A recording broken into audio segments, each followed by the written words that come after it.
obrigado pela presença de todos. Eu sou o Fernando, professor, certo? Hoje vamos falar de TV aberta, plataformas OTT e hábitos de consumo pós-pandemia, porque nós acreditamos, todos que estamos aqui, que a TV aberta é fundamental, é estratégica, que as plataformas OTT, elas são complementares e que o consumo e o hábito cultural após a pandemia está se organizando, certo? Aí eu coloquei aí novos hábitos de consumo na cadeia audiovisual. Propositalmente trouxe alguns slides que vêm de 2019, a palestra que nós fizemos em 2019, porque me parece que é fundamental entender a diferença que existe e o que nós prevíamos lá em 2019, veio a pandemia, nos triturou devagar e hoje estamos por aí, estamos em um conceito de uma televisão que é uma caixa e que devagar vai mudando para uma série de telas e playouts. Sim? Pensando nisso, para ser rápido, vamos ter aqui o professor Francisco Machado Filho, professor da Unesp em Bauru. Vamos ter, estou fazendo o contrário desse propositalmente, vamos ter o professor Renato Tavares Júnior, professor universitário da Casper Libero e da Belas Artes. O professor Renato foi meu coordenador de curso da RTV, ou seja, se trabalhou muito em RTV, muito nos estúdios da Anhembi Morumbi, ensinando as crianças que eram jornalistas e que queriam ser RTV a manusear equipamentos, câmeras e demais. E no fundo aqui, primeiro de todos, como está, é a Daisy. A Daisy é coordenadora e professora do curso de jornalismo da FATCOM, mas a Daisy trabalhou na EAD digital, ela fez parte de todo o processo de switch off de TV digital, e para nós sempre é um orgulho ter a Daisy, porque a gente fala que tem muito pouca gente, muita mulher pesquisando tecnologia audiovisual, e a Daisy ela é doutora em TV digital, então para nós é muito importante ter você aqui, certo? Vou passar só dois slides muito rápido para eles falarem. É o verde ou o vermelho? Não está indo. Verde ou vermelho aqui? Ou tenho que apontar onde? Ah, é o verde? Aí. Eu trouxe essa imagem rápida. Esse é o primeiro time de futebol do Brasil. Tá? E a TV, para mim particularmente, se traduz em uma coisa muito simples, que a TV, ela é uma TV que já não é apenas uma TV. A TV é uma instituição social, sobretudo no Brasil. Eu sou estrangeiro, mas lá fora também. E ela funciona como parte da indústria cultural. Então, o que nós temos é uma TV que vai mudando como instituição social, que continua sempre preponderante, por isso coloquei o time de futebol lá dentro, que desde o início é importante socialmente, e pensando na indústria cultural, nós, professores, vocês, produtores de conteúdo, engenheiros, pensam na TV como uma indústria. É uma indústria que cria entretenimento e é fundamental. E aí, pensando nas pesquisas e no que a gente estuda, experiência do consumidor, UX, User Experience. Pouca gente fala em nossas áreas de User Experience, mas, em definitiva, temos hábito de consumo, se temos experiência de uso, e para ter experiência de uso, há que entender o consumidor. E aí, pensando nisso, me remeti a 2 dias para trás, não sei quem esteve aqui na palestra, no keynote de abertura, mas 2 experiências interessantes do Eco deixadas aqui, que é a forma de ver TV cada vez está mais próxima.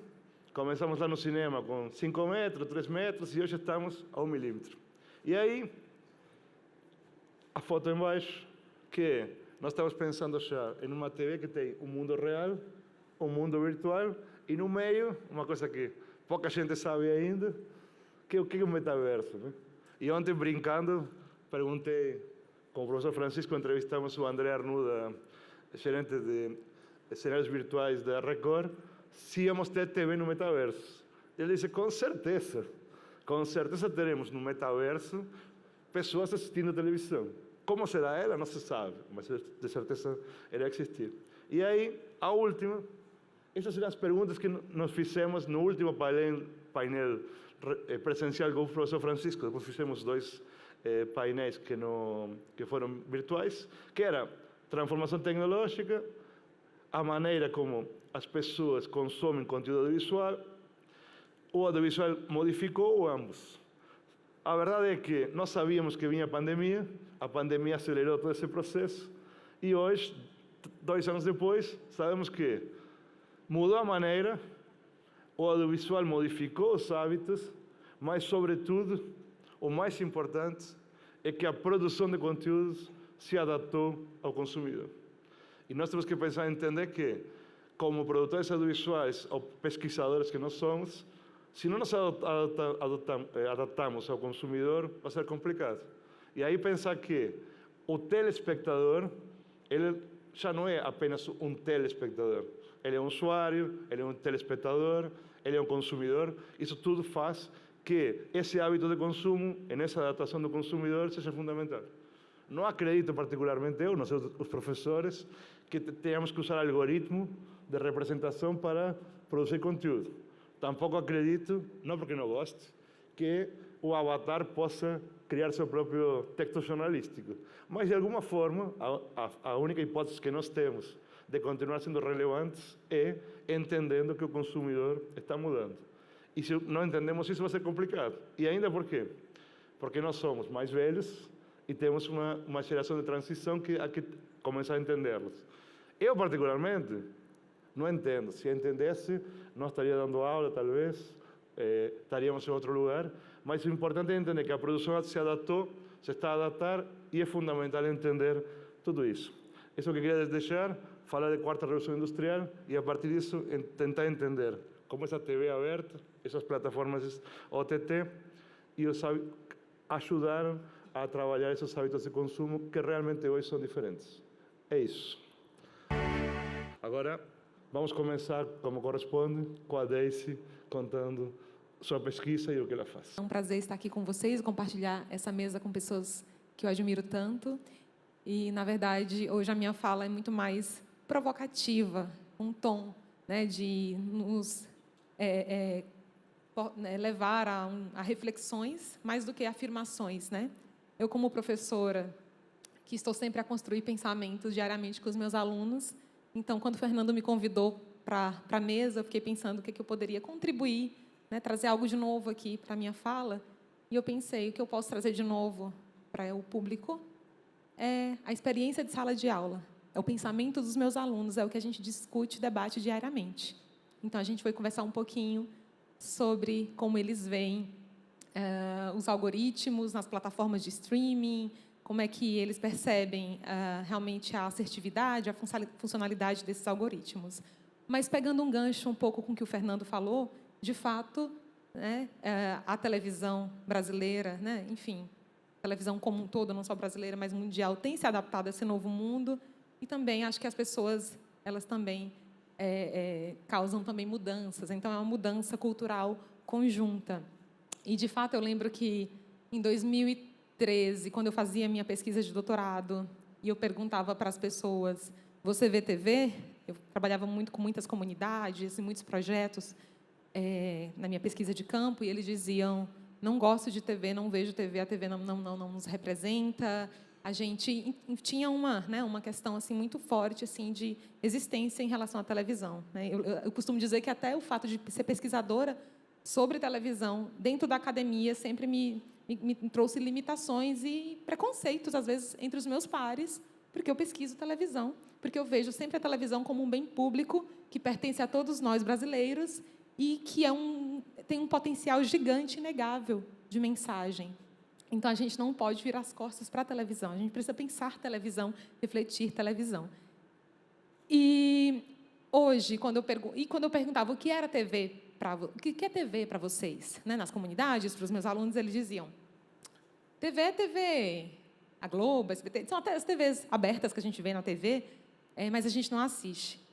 E aí eu perguntava, mas vocês assistem YouTube, vê internet? Sim, a gente vê. Então, a gente começou a refletir naquela época, né, professor Fernando, Francisco, é uma questão que a gente sempre vem debatendo, até que ponto, né, também o audiovisual não pode ser considerado televisão, né? Então, tem toda né, que é você ver ao longe, até que ponto a gente não pode integrar tudo isso. Hoje a gente tem utilizado muito a palavra, o professor Francisco já dizia, a gente vai caminhar para o lugar do audiovisual, não vai ser mais, né, a gente vai falar propriamente televisão. Mas, enfim, só para falar que hoje, quando eu pergunto para os meus alunos, vocês veem TV?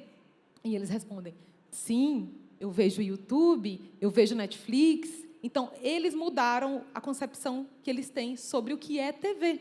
E isso, para mim, é muito curioso, porque é no primeiro dia de aula que eu pergunto, e eu não falei nada sobre os meus pensamentos e sobre as coisas que eu acredito, mas eles já vêm com isso formado. Então, para eles, hoje, eles veem TV, Netflix como TV, Globoplay como TV, YouTube como TV. É algo que eles já trazem em si.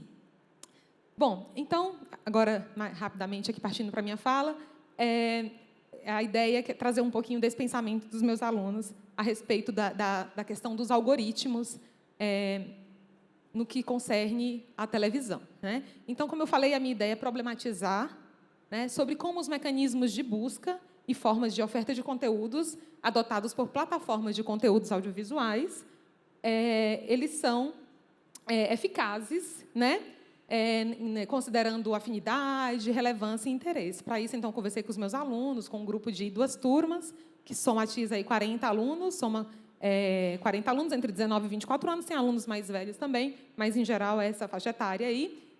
E a ideia é a gente discutir, eu queria discutir com eles exatamente as estratégias utilizadas para que eles possam acessar as obras desejadas, então, nessas plataformas de streaming, nessas obras de audiovisual, de maneira, né, a ampliar possibilidades, garantir a diversidade no acesso de conteúdos, considerando pluralidade, não só de gêneros, temas, culturas e espaços geográficos de produções. Porque eu tinha a hipótese que, de fato, a gente, querendo ou não, por mais que existam os algoritmos e as tendências, algumas experiências, né, de séries de TV que acabam também trazendo as pessoas para consumirem produções audiovisuais de outras culturas, de outros países que não estão ali no mainstream, mas ainda há muita limitação nesse sentido. E eu queria discutir isso com eles, queria ouvi-los, na verdade, antes de falar qualquer coisa, foi assim que eu fiz.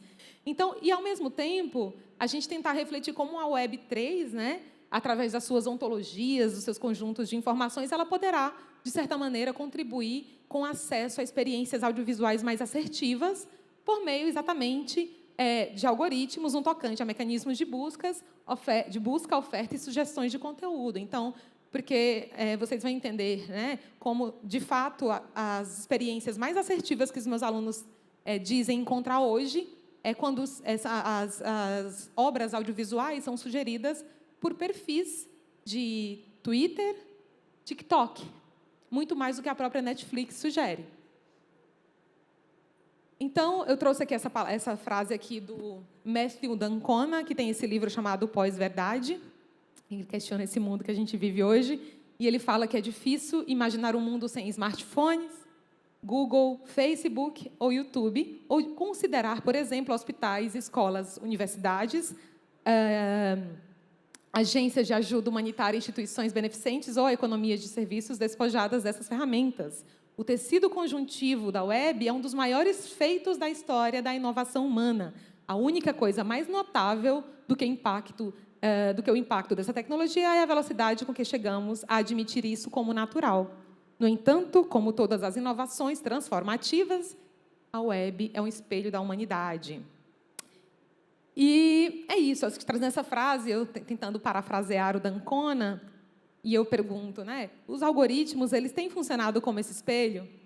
Em se tratando das expectativas que se tem em relação ao acesso a conteúdos audiovisuais? Ou então, como a gente pode desenvolver mecanismos de, como falam os meus alunos, a gente precisa treinar os algoritmos, mas como desenvolver? Então, eles desenvolvem uma série de estratégias para treinarem os algoritmos. E aí, eu, né, parafraseando aqui o Surpreenda-me do Netflix, eu coloco as surpresas / recomendações são realmente assertivas, positivas? E aqui, uma definição do Kaufman, sobre o que são os algoritmos, né? E ele fala que eles estão por toda parte, como a gente fala, que, na verdade, eles se tratam de um conjunto de instruções matemáticas, uma sequência de tarefas para alcançar um resultado esperado em um tempo limitado. O que é de fim, ele define o algoritmo como qualquer conjunto de instruções matemáticas para manipular dados ou raciocínios através de um problema. Para isso, ele requer, como todos nós sabemos, instruções precisas e não ambíguas, o suficiente aí para serem executadas por um computador, né? Ou seja, e o que predefine isso é exatamente as nossas ações dentro da rede. É o agir que o algoritmo agencia. Enfim, então, ele vai selecionando os conteúdos relevantes, consequentemente facilitando aí o acesso do usuário àqueles conteúdos. A gente já avançou, acho que é inegável que a gente já avançou. Fernando, não há o que dizer sobre isso, mas como é que a gente consegue apurar cada vez mais a eficácia desses algoritmos? E aí eu deixo aqui uma reflexão para nós. Mas e se esses mesmos algoritmos nos privarem da visão periférica, ou seja, né, da gente poder ver um mundo mais ampliado, de uma visão ampla, plural, ao acesso de conteúdos diversificados em todos os sentidos? É o que tende a ocorrer com assuntos políticos nas redes sociais, quando a gente passa a se relacionar apenas com pessoas que têm um pensamento semelhante ao nosso, né? E aí acontece a catástrofe, porque aí aumenta ainda mais as intolerâncias, os preconceitos. E aí eu trouxe, né, acho que acho que a maioria aqui conhece o dilema das redes, mas algumas pessoas ainda não conhecem Coded Bias, que é exatamente uma obra dirigida pela Cantaya, que fala exatamente de uma experiência de uma pesquisadora negra do MIT, que ela vai mostrar o quanto os algoritmos eles são preconceituosos, porque eles são compostos, né, eles são construídos exatamente por pessoas brancas, né, enfim, em todas as categorias, né, hétero, branca, enfim. E isso, de certa maneira, prejudica e acaba prejudicando as pessoas negras em relação a sistemas de reconhecimento facial. Então, ela vai tentar trazer isso nessa obra. Então, eu super recomendo que vocês vejam. E, bom, assim, eu não vou entrar muito aqui, mas hoje a gente sabe que tem uma série de ferramentas e técnicas que são desenvolvidas aí na web a fundo para que você consiga atingir, impactar o maior número de pessoas possíveis, para entender as percepções delas, né? Técnicas de SEO, tem o Google Trends, Google Keyword Planner, tem o Google Console, que também, né, mostra as palavras que as pessoas estão buscando, o que elas estavam buscando quando elas caíram no meu site, técnicas de copywriting, webwriting, né? Enfim, UX, como o Fernando trouxe aqui. E trouxe aqui o exemplo da Netflix, né, que é trazido aqui dentro desse site Thunder Mustard, que ele fala exatamente que o Netflix ele tem essa ele se aproxima muito dos jovens porque ele utiliza uma linguagem mais simples, mais objetiva, porque tem uma abordagem mais informal, direta com os usuários e gera identificação e proximidade com eles. Talvez realmente esse seja o caminho, essa formulazinha que funciona. Usa diversas frases curtas, diretas, demonstra segurança e eu substituiria autoridade por, né, tentar transmitir credibilidade. Então, frases como filmes, séries e muito mais, sem limites, assista onde quiser, cancele quando quiser, experimente grátis por 30 dias. Então, sempre com a comunicação mais curta, mais assertiva. E aí, a Netflix, ela, né, como todos nós sabemos, ela tem alguns mecanismos aí que os meus alunos entendem que eles não são... A Netflix é uma dos streams menos assertivos no tocante à oferta, às sugestões de conteúdos, né? Mas eles têm as ferramentas, os mecanismos deles para atingir o público, né? Então, gêneros é uma das opções aí, é uma das possibilidades desses mecanismos. Enfim, mas também desde roteiro, trama que você acessa, o ano de lançamento, o diretor, o perfil de personagens, elenco, outras coisas acabam também contribuindo aí para que o algoritmo possa te sugerir conteúdos. Semelhanças entre o enredo da trama, os personagens, os atores, eles acabam né, te levando para conteúdos que têm essas características. Né? A própria Netflix passou muito tempo escondendo essa fórmula dela e depois acabou, né, compartilhando um pouco como é que eles atuam, como é que os algoritmos, como é que eles fazem toda essa codificação dos algoritmos. Então, quem gosta, né, aqui como essa matéria trazida pela TechTudo aqui, né, pelo portal TechTudo, fala que exatamente, se você gosta de temas envolvendo ambiguidade, moral e anti-heróis, enfim, acaba sugerindo séries como House of Cards, Dexter, e assim sucessivamente. Se você gosta de humor inteligente, Friends, Sex and the City, que seja, então eles vão tentando, construindo ali uma teia, uma rede, com base nesses gostos, né? enfim, para que os conteúdos possam chegar até você, serem sugeridos até você. Mas aqui tem essa fala aqui do vice-presidente de produto, Todd Yellen, em 2018, eu não sei se ainda ele é, da Netflix, que ele fala: sabemos que os gêneros são apenas a casca e é por isso que trabalhamos duro para criar algoritmos que ajudem a quebrar essas noções pré-concebidas e tornar mais fácil para os usuários encontrarem histórias que amem, mesmo em obras aparentemente improváveis.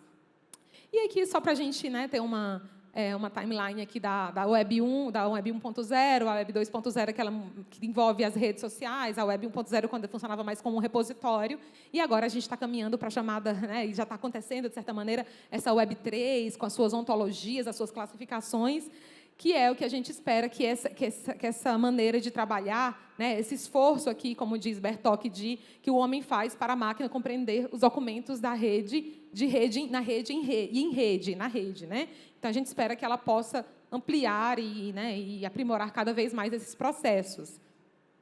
E aí, enfim, que é uma revolução que já vem da Web 2.0, né?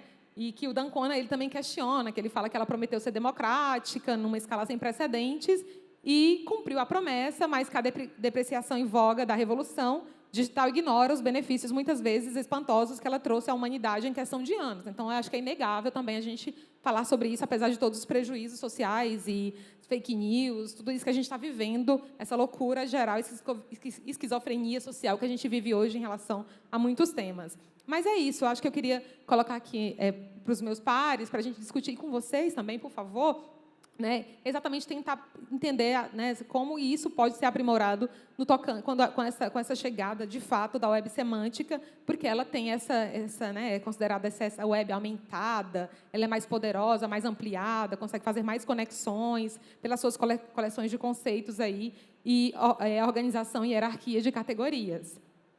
E aí eu trouxe essa fala aqui da Bertok, que fala que, se a inteligência artificial busca construir máquinas que, ao resolverem problemas, simulem um ato de pensar, como expõe o professor brasileiro João de Teixeira, a web semântica, por outro lado, tem uma pretensão que parece mais modesta: organizar dados digitais por meio de aplicações de tal maneira que permitam a eles operarem entre si. Bom, e aqui estou trazendo algumas... Ops, como é que eu volto aqui? Agora, alguns comentários que foram feitos em sala de aula. Eu fiz algumas perguntas para os meus alunos e falei: onde é que vocês buscam, encontram sugestões e referências de conteúdos audiovisuais hoje? E eles dizem, primeiro, TikTok, nos perfis TikTok. Segundo, Twitter. Depois, nos perfis de Instagram. Quais as plataformas com algoritmos mais assertivos, segundo vocês, para o consumo de audiovisual? E eles falam, em primeiro lugar, eles falam que é fantástico, que não tem erro, o Spotify e o Deezer. Acho que fica a dica aí para todo mundo. Segundo lugar, o YouTube, mas eles falam que tem um problema do loop, então, se você consome poucas horas, ela acaba voltando para o mesmo conteúdo. Quais as redes sociais com algoritmos mais assertivos sobre audiovisual?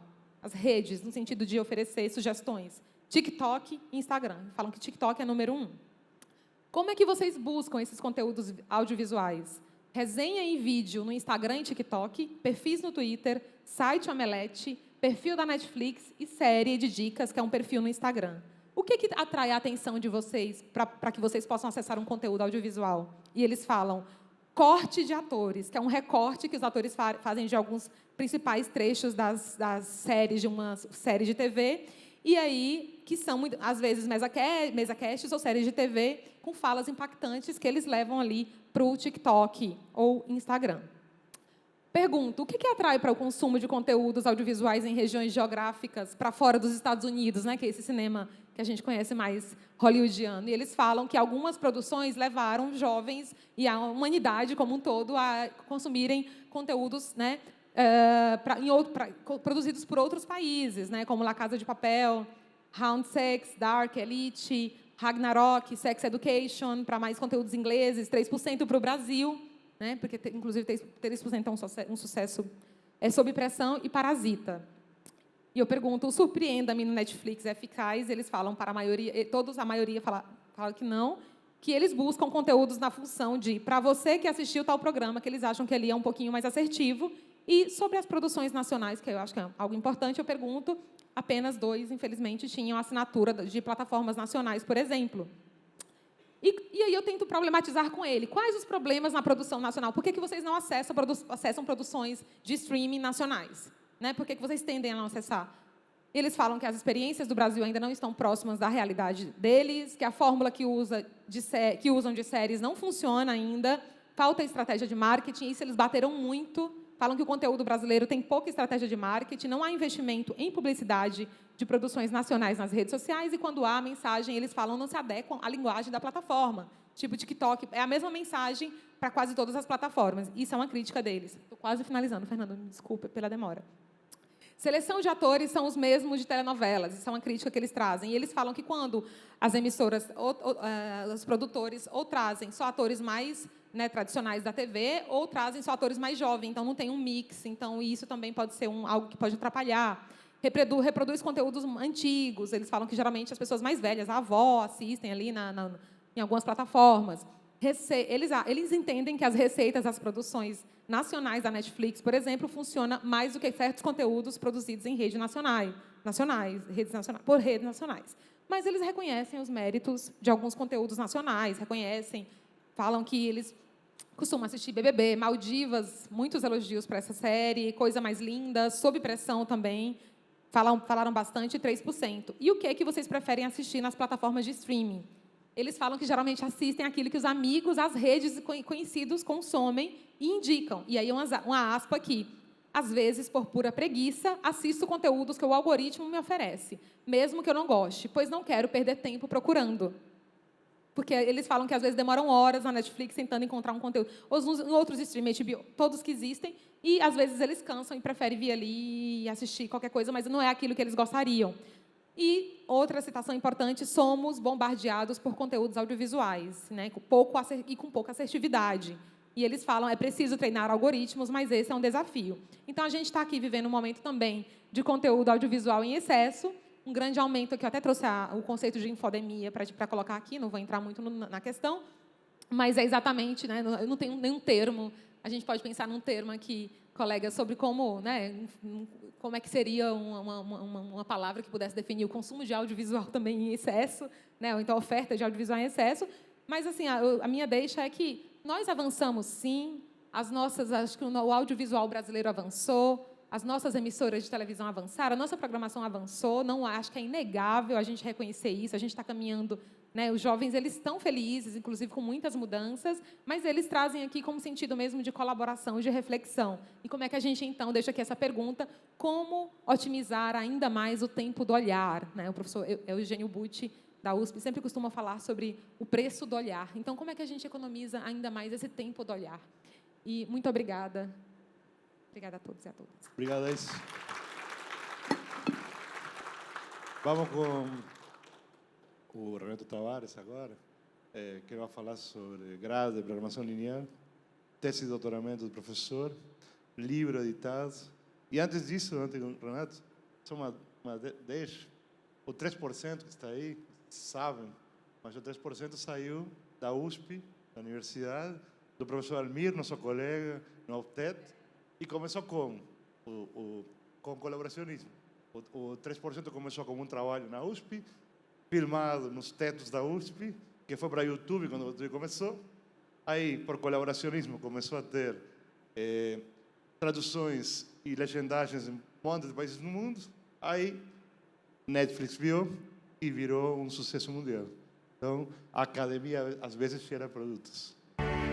Renato, Renato, a vida toda, trabalhou em televisão. Acho que de todos nós, junto com o professor Francisco, que é diretor de uma televisão universitária, ama a televisão. É sua, Renato.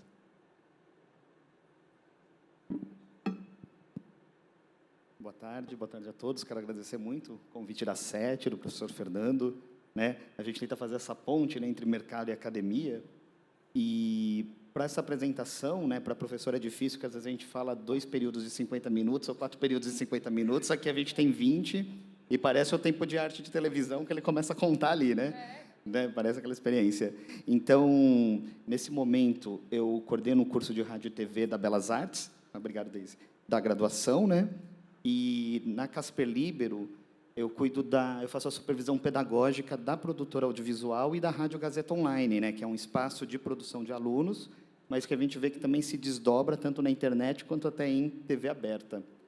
Então, para começar, né, o nosso painel, essa apresentação, eu tentei resumir aqui num slide o que a gente viu de mais importante dos dados, né, das últimas pesquisas da Cantar Ibope Media. Isso foi abordado também, né, nas falas da Melissa Vogel.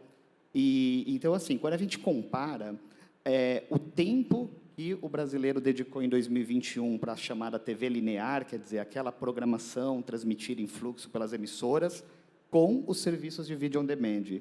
79% do tempo foi de consumo de programação linear, quer dizer, praticamente 80-20, né? Quase 4-1, se a gente for ver ali.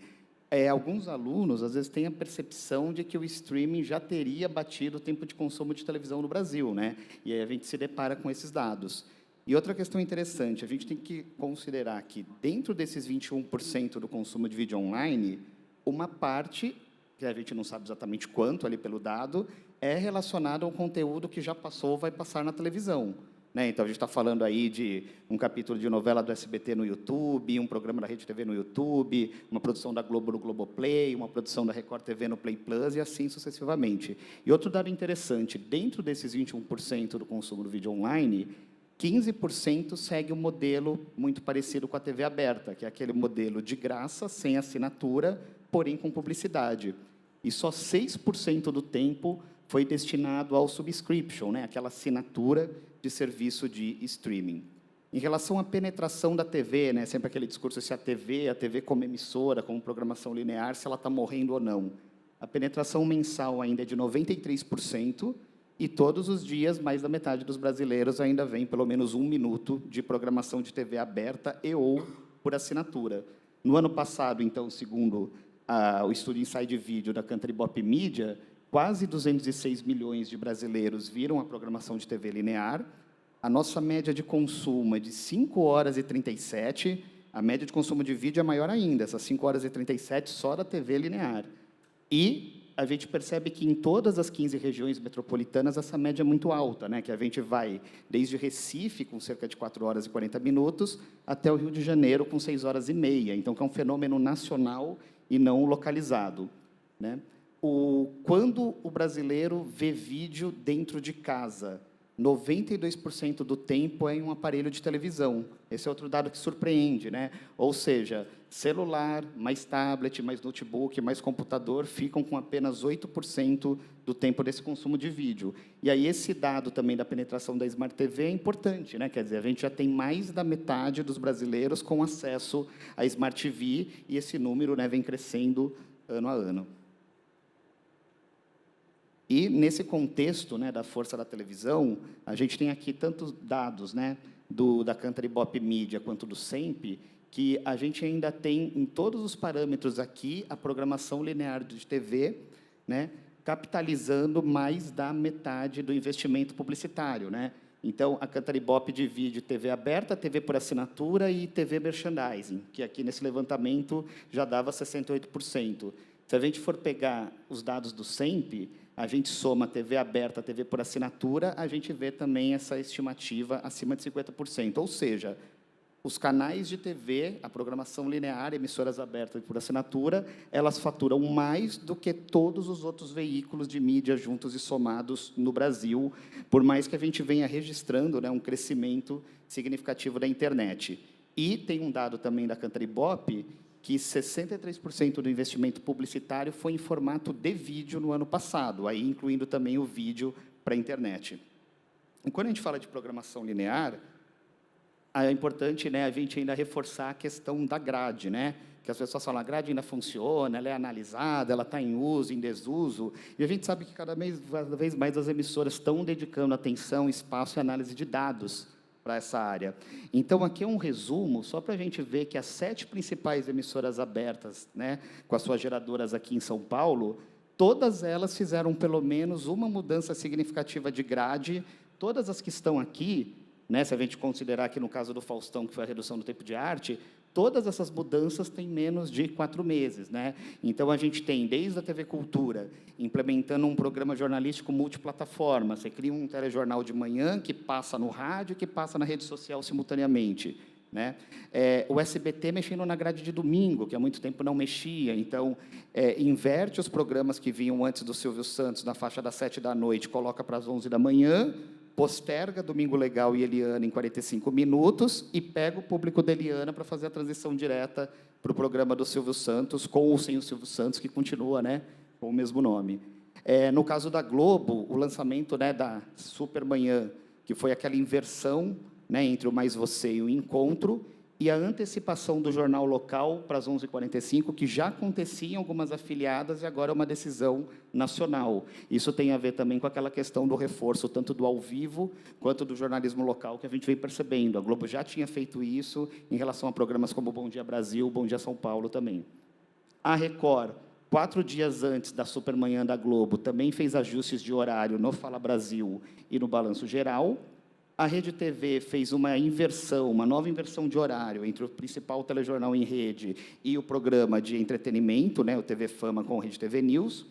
A TV Gazeta, que tem o tradicional mesa redonda nos domingos à noite há muitos anos, criou, aproveitando, né, a esteira que a gente tem agora da Copa do Mundo, um programa chamado Papo de Campeões, que a cada domingo entrevista um atleta que já foi campeão do mundo, e aí você fica mais 30 minutos naquela pauta do futebol, né, pegando a sequência de público. E a Band, né, que teve essa questão do tempo de arte do programa do Faustão, e aquelas mudanças do que vem depois do Faustão, alternando entre grade, né, horizontal ou vertical. Se o 1001 Perguntas do Zeca Camargo, se ele ficaria semanal ou diário, né, ela fez algumas mudanças nesse sentido. Então, isso é só um resumo para a gente ver como as emissoras estão estudando e fazendo mudanças, né, constantemente na grade.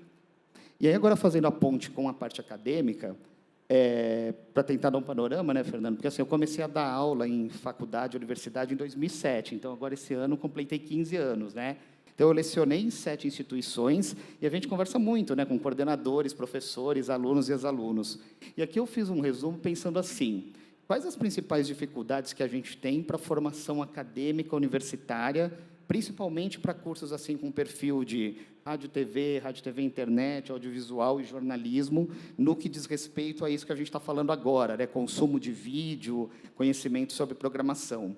Então, primeiro, às vezes, literalmente, falta o que o MEC chama de unidade curricular e os alunos chamam de matéria disciplina. Às vezes, nem tem a disciplina de programação na grade. Esse é um primeiro, né? Porém, quando tem, às vezes a gente vê conteúdos programáticos que acham que falar de programação é classificar gêneros e formatos. Eu até mostrou ali da Netflix a classificação por gêneros e que nunca, né, se tem um consenso. Outra questão que a gente percebe, quando se fazem trabalhos, estudos, né, sobre os programas, muitas vezes, ou quase sempre, eles são analisados como unidades independentes dentro da faculdade. Então, falta esse estudo, pensando em programação, pensando em estratégia, pensando o que vem antes, o que vem depois, o que está na emissora concorrente. Por isso, aquele quarto item ali, né, essa análise crítica e comparativa, levando em consideração mais de uma emissora, né, aquela ideia que você não faz programação de TV só olhando o próprio umbigo, você muda a sua grade em virtude da concorrência. Agora, muitas vezes, do ensino superior, é muito pensado por produto, um produto com começo, meio e fim, que se encerra em si mesmo ali, né? Então, essa ideia de sequência de programas, às vezes a gente vê aquele estudo que acha que programação é só a grade. E quem trabalha na área, quem mexe com roteiro de programação, sabe que, muitas vezes, o bloco de um programa é uma linha no roteiro de programação. E o que mais toma espaço no roteiro de programação é o intervalo, é o break, é o detalhamento de cada formato autopromocional, chamadas, teasers, ou de cada peça publicitária que passa no break. Então, às vezes, se faz esse estudo de programação vendo só a grade, que programa vem depois de qual programa, que horário começa, que horário termina, mas, às vezes, falta esse conhecimento de como você se divulga e de como você literalmente ganha dinheiro. É isso que a gente fala para os alunos: vocês têm que entender os formatos publicitários, porque é isso que vai pagar ou está pagando, né, o salário de vocês e que está pagando toda a parte tecnológica e operacional, né? E aí, no caso, os alunos também falam assim: mas nós somos de humanas, eu não gosto de número, não quero fazer conta, não tenho que saber fazer conta. E aí a gente cai nessa questão que tem 3 itens que a gente tem que fazê-los trabalhar com números, né? Que a audiência é número, E aí, quando você fala que até o número do Ibope minuto a minuto é uma porcentagem, eles arregaram o olho, né? Quando você fala que o share é a porcentagem da porcentagem, mas, assim, a audiência é número, a gente tem que ensinar isso para eles, que cota de patrocínio, tabela de conversão, coeficiente de conversão, dinheiro é número, e que a gente tem que saber lidar também com o tempo de arte, que também é número. E aí vem uma dificuldade também, que eles foram treinados aí até o 99 mudar a casa decimal, né, e mudar a casa, e daí, quando chega na conta com o tempo, ele tem que ir até o 59, né, para poder mudar. Então, né, a gente percebe, às vezes, uma falta de compreensão, uma dificuldade de lidar com cálculos de tempo também. E, nesse último item das dificuldades, a falta de referência bibliográfica em português sobre programação de TV. Né? Então, até eu trouxe nos próximos slides alguns comparativos para a gente ver com outros países. Né? E eu passei muito essa dificuldade como professor, porque, geralmente, para cada, né, disciplina, você tem que ter pelo menos 8 bibliografias, né, 3 básicas e 5 complementares. E não tinham livros ou obras que abarcassem toda essa área de estratégias, táticas de programação em português. Né? Mas a gente percebe, por exemplo, fora do Brasil, né, Laurent Fonet, né, com uma obra da França, que até tem uma capa bem interessante, falando de fluxo, audiência, como se fosse um grande laboratório químico, né, que tudo é estudado, tem que se juntar. Aqueles 2 livros são dos Estados Unidos, 1993, 1994. A TV paga estava engatinhando no Brasil, eles já trabalhavam em estratégia de programação para TV aberta e TV por assinatura. Outra questão que a gente percebe também, fora do Brasil, quando você vai ver assim, quem é o autor desse livro? Há vários casos que são profissionais, que são gerentes, superintendentes, diretores de programação, que até passaram por mais de uma emissora.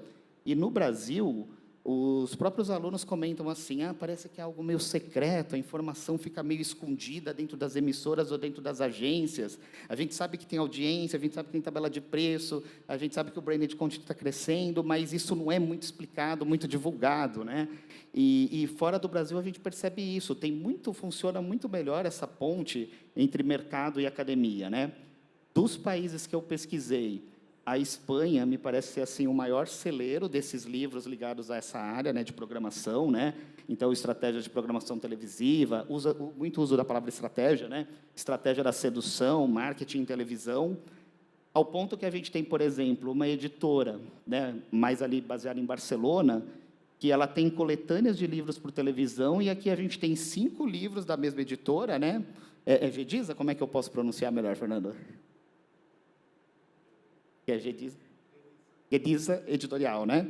E olha quantos livros que tem a ver com o que a gente está falando. Televisão econômica, né? Financiamento, estratégias de mercado. Um livro só sobre o espectador televisivo, a audiência investigada, negócios de televisão, usou o visual, que fala da televisão especular e da televisão espetacular. Então, às vezes, você pega assim, uma coletânea da Espanha, de uma editora, batia a bibliografia inteira do Brasil, assim, comparativamente. Né? Falando de América Latina, esses 2 primeiros da Argentina, ambos trabalharam, né, foram profissionais importantes de emissora de TV, né, programação televisiva em guerra, e o rating da televisão, né, o numerinho que move milhões e desencadeia paixões. E uma outra obra específica, né, de audiências do México. Né, então, 2 países que consomem muito televisão. E aí, nesse sentido, surgiu aquele desafio do livro, né, Fernando? Porque os alunos, né, alguns profissionais me cobravam, mas você fala que é difícil ter bibliografia, você monta os conteúdos para as aulas, né? Será que você não poderia colaborar, fazer algum material? E aí, esse ano, eu consegui fazer, em abril, o lançamento desse livro, que é um livro que tenta detalhar, criar uma proposta de categoria dos conceitos, das estratégias, das táticas e dos formatos de programação em TV. Tem toda aquela questão legal, né? Eu não posso ter um frame de emissora no livro, porque teria uma dificuldade de direito autoral. Né? Eu comecei a lecionar uma matéria chamada Estratégias de Programação em 2007, numa antiga grade da Embi Morumbi. E lá que eu fui percebendo a necessidade de bibliografia nessa área. Antes disso, em 2002, eu tinha sido estagiário da programação da Globo em São Paulo, na época que ainda era até no prédio da Gazeta, ali na Paulista 900. E eu era aluno da última turma do antigo curso de rádio e TV da ECA USP, que depois virou audiovisual. E aí, naquele período, começou a me cair a ficha, né? Que eu falei, nossa, eu estou no estágio da Globo, eu estou vendo coisas aqui que me parecem super importantes e que eu não aprendi na faculdade. e que não li sobre isso, não tem bibliografia. E depois, em 2007, surge a matéria com esse nome. Então, eu fui tentando, né, fazer pesquisas, recolher documentos, conhecer a bibliografia de fora do Brasil também, para ir montando os conteúdos. A gente chegou a implementar a primeira pós-graduação de estratégias de programação durante 3 anos da Embi Morumbi, né, chamava Programação de TV, Estratégias Comerciais e Audiência, né, que você também deu aula lá, né? O Fernando também, né? E assim, e que também foi uma novidade na área de pós-graduação, né, de fechar nesse segmento mais específico. E aqui eu trouxe alguns desafios e perspectivas, quando a gente fala, então, nesse contexto da programação linear e das plataformas online. Então, primeiro, o que vai acontecer ou está acontecendo com os programas ao vivo. O próprio Boni, há muitos anos, é muito defensor de valorizar cada vez mais o ao vivo em televisão, né, o tempo real, o tempo presente. Só que é um ao vivo que pode ter segunda tela, que tem rede social, que tem todo um ecossistema midiático em volta. Os direitos de transmissão de eventos, se a gente for pegar esse ano, maior audiência do SBT, Libertadores, maior audiência da Band, final do Mundial, né? Ontem, super audiência de Copa do Brasil, né? Então, a gente percebe que, muitas vezes, a maior audiência das emissoras está ligada a um direito de transmissão que foi ficando cada vez mais caro ao longo dos anos.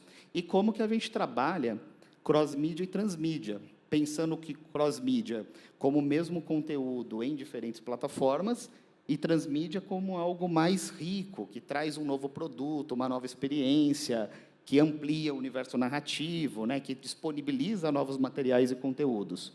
Então, se a emissora está gerenciando o acervo dela ou está pensando na produção de novos conteúdos, quando a gente fala da relação da TV linear com o digital, a gente tem que pensar a questão do antes, do durante e do depois, né, daquele momento do fluxo televisivo.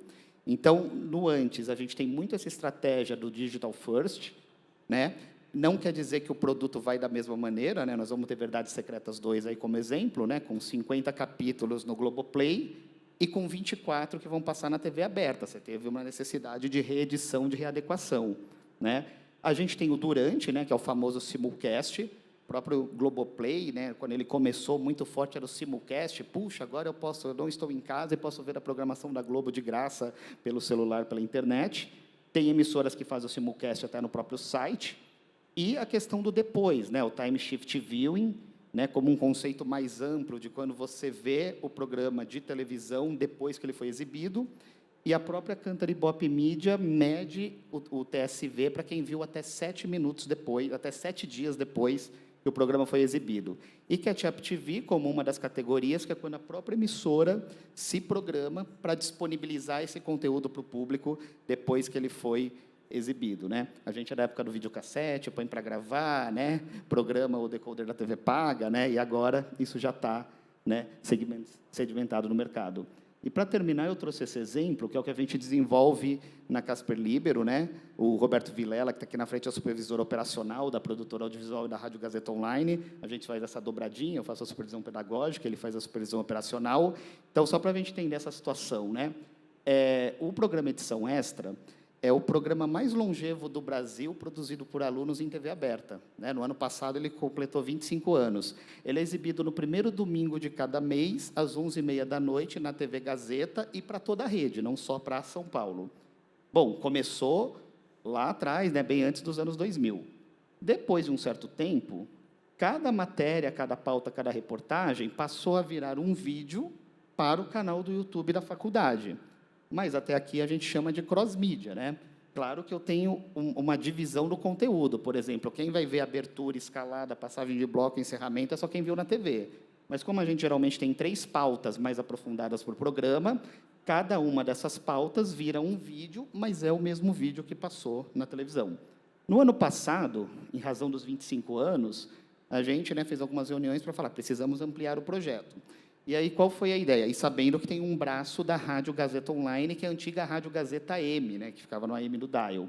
E aí veio a ideia de fazer um projeto transmídia, aproveitando a riqueza do conteúdo do material bruto dos entrevistados. Porque, às vezes, o entrevistado, né, aqui são só temas sobre comunicação, né, uma revista eletrônica sobre comunicação, e com muitos temas que foram abordados aqui, né? A gente fez matéria sobre áudio imersivo, 5G, branded content, embaixadores virtuais, né? Então, sempre temas sobre comunicação. E aí, qual foi a ideia? Aproveitar essa riqueza do material bruto de cada entrevistado, gravar muito bem também as perguntas da equipe, dos produtores, e criar um podcast, um material de áudio com esse conteúdo. Então, de repente, numa matéria de 9 minutos, esse professor, esse especialista, apareceu durante 2 minutos e meio. Só que eu tenho outros 18 minutos riquíssimos do conteúdo dele que você se interessa por saber mais sobre jornalismo de dados. Então, aí a gente passou a desdobrar em 2 projetos. O áudio que a gente cria como podcast, ele tanto é transmitido no streaming da Rádio Gazeta Online, como programação, como também ele é publicado uma vez por semana, com uma sequência numérica, título, como podcast. Então, da televisão para a rádio online ou para o podcast, a gente considera ali como transmídia. Agora, se você está ouvindo na programação online da rádio e você sabe que está disponível como podcast, ali é cross-mídia, porque é exatamente o mesmo áudio na rádio online ou na plataforma de podcast, né? Então, né, deixo aqui meus contatos aqui para a gente terminar, né? Quero agradecer muito a presença de todos, o convite, Fernando. Muito obrigado.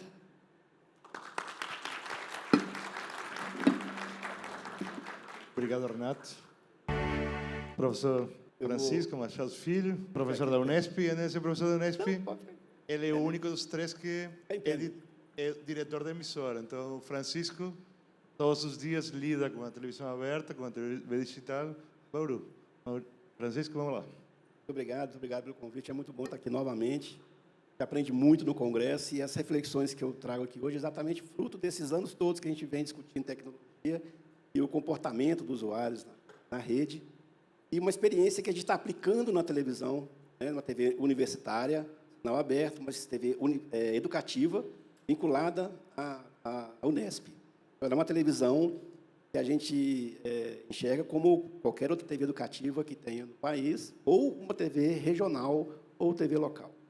Então, assim, a nossa reflexão não é facilitada por ser uma TV universitária.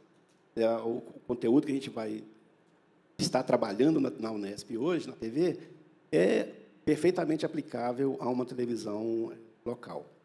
Por isso, a gente vai falar mais especificamente do nossa intenção de otimizar o nosso uso no YouTube. A TV, por ser uma TV educativa, o recurso para armazenar todo o nosso conteúdo é muito escasso. Então, a gente utiliza o YouTube como repositório. Todas as nossas imagens, todos os nossos vídeos prontos são colocados lá, e a gente vem utilizando isso desde 2007. Né? Então, a gente tem muito material. E aí, começando a analisar como é o comportamento das pessoas em relação aos nossos vídeos de extrema qualidade, mas com baixíssima visualização, por que isso acontece? Né? Por que o vídeo de cachorrinho tem mais acesso do que um vídeo de uma matéria que fale sobre o COVID, tratamento da diabetes, tratamento de câncer, que são os assuntos que a gente trabalha por ser uma televisão universitária. A gente divulga ciência, divulga pesquisas aplicadas que a universidade como um todo, que é uma das maiores do país, divulga. Por que esses vídeos têm tão pouca visibilidade? Né? Então, esse foi um dos principais objetivos que a gente começou a trabalhar. E também tentar entender como é que vai ser o futuro da comunicação. Né? Ele vai ser só podcast, só broadband, a gente está vendo que cada vez mais agora vai ser integrado, plataformas, né, que estão cada vez mais integradas, soluções que a gente vê aqui na feira, de um conteúdo que já vai para o ar e automaticamente já vai para a rede, né, quase que ao vivo já no sistema codificado, pronto, mas o conteúdo não pode ser o mesmo. Começou a perceber que o conteúdo não pode ser o mesmo, e aí, como é que a gente vai, então, fazer essa adaptação e a gente vai se adequar a uma plataforma que muitas pessoas têm um conceito errado, equivocado, muitas pessoas acham que o YouTube é uma rede social, ele não é uma rede social, ele não é uma rede que você senta para você simplesmente assistir televisão, apesar da gente ver muito na televisão, como está acontecendo agora. E essas diferenças, aplicadas a uma plataforma que é privada e tem um sistema, uma estrutura, né, que veio também sendo construída ao longo da história dela, voltada para a retenção do público, entendeu como funciona, até mesmo pelas nossas ações, como esse uso se dá, e criou, então, alguns parâmetros para, se você quiser que seu conteúdo seja visto por muitas pessoas, você tem que se adequar a esse conteúdo. O que eu estou falando do algoritmo, né? O tão falado algoritmo. Então, até então, as plataformas dessa streaming e TV aberta, no início, eram tratadas como opostas. E vê que não tem nada disso, totalmente ao contrário. O exemplo que, inclusive, nas entrevistas que a gente fez durante o programa, o caso da Globoplay, da Globo, é um caso de sucesso, um caso realmente que vem chamando a atenção, também baseado nos anos de estudo, na própria na tentativa e erro, ter apanhado muito também, mas cada vez mais essas plataformas estão se integrando. Mas o que a gente vê que a gente falou aqui, né, é audiovisual, é filme, é série, né, e o jornalismo. Né? O dia que a Netflix, Disney, YouTube, Prime fizer jornalismo local, aí eu entro no grupo de que a televisão vai acabar. Enquanto o jornalismo for relevante para as pessoas, o jornalismo local, a TV aberta tem aí a sua relevância, o seu papel. Mas é importante a gente estar no YouTube? É uma pergunta que eu já deixo aí para vocês. Vale a pena estar no YouTube? Então, vamos primeiro entender o que é o YouTube. Como eu falei, muitas pessoas acham que o YouTube é uma plataforma de rede, uma rede social. E não é uma rede social. Ele é uma plataforma de busca. As pessoas entram no YouTube para buscar alguma coisa. Então, ela quer o conteúdo específico que ela está buscando. Ela não quer que você programe um conteúdo para ela ver. É o que o novo neologismo que a publicidade está usando, a pessoa entra no YouTube para resolver a sua dor. Né? No meu tempo, no nosso tempo, né, Fernando? A publicidade se baseava na sedução e na persuasão. Eu tinha que seduzir a atenção do consumidor, persuadi-lo a comprar alguma coisa.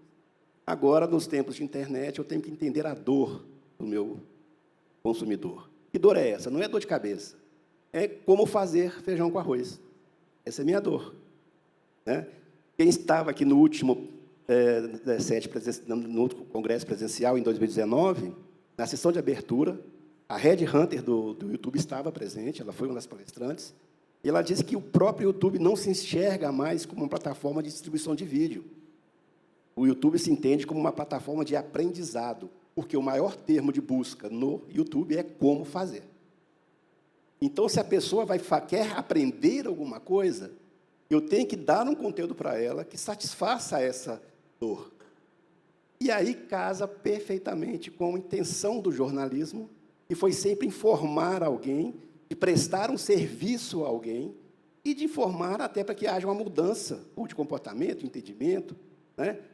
Como foi interessante, às vezes, durante a pandemia, o Jornal Hoje gastar vários minutos ensinando como lavar as mãos.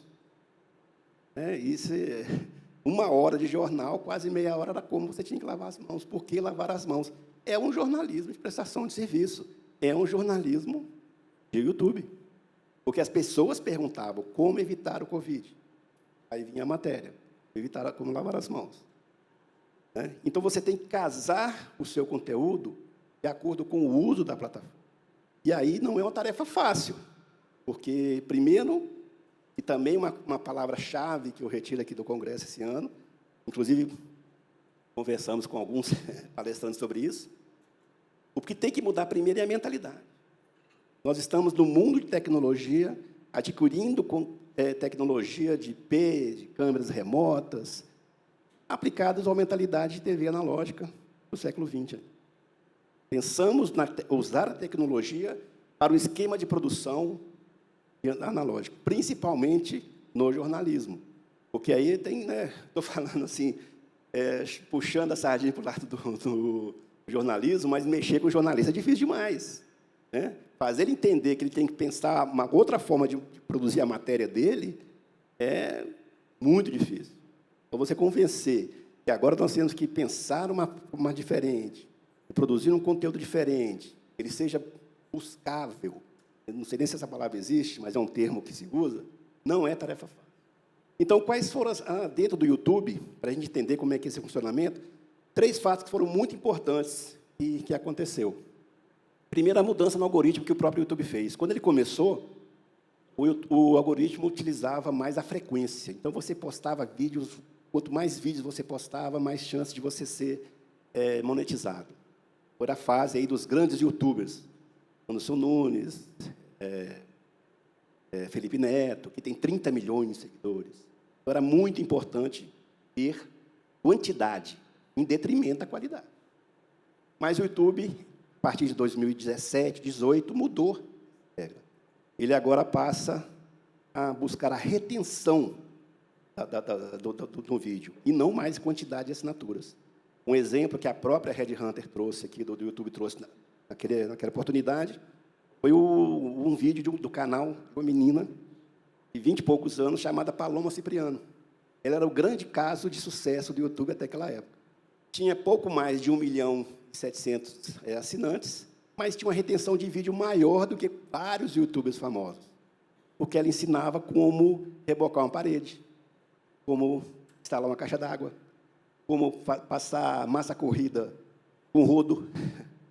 O sonho dela era ser uma YouTuber que falava sobre maquiagem, mas ela não tinha dinheiro para comprar as maquiagens. Então, ela começou a ensinar a fazer reforma na casa dela. Hoje, ela é um caso de sucesso no YouTube.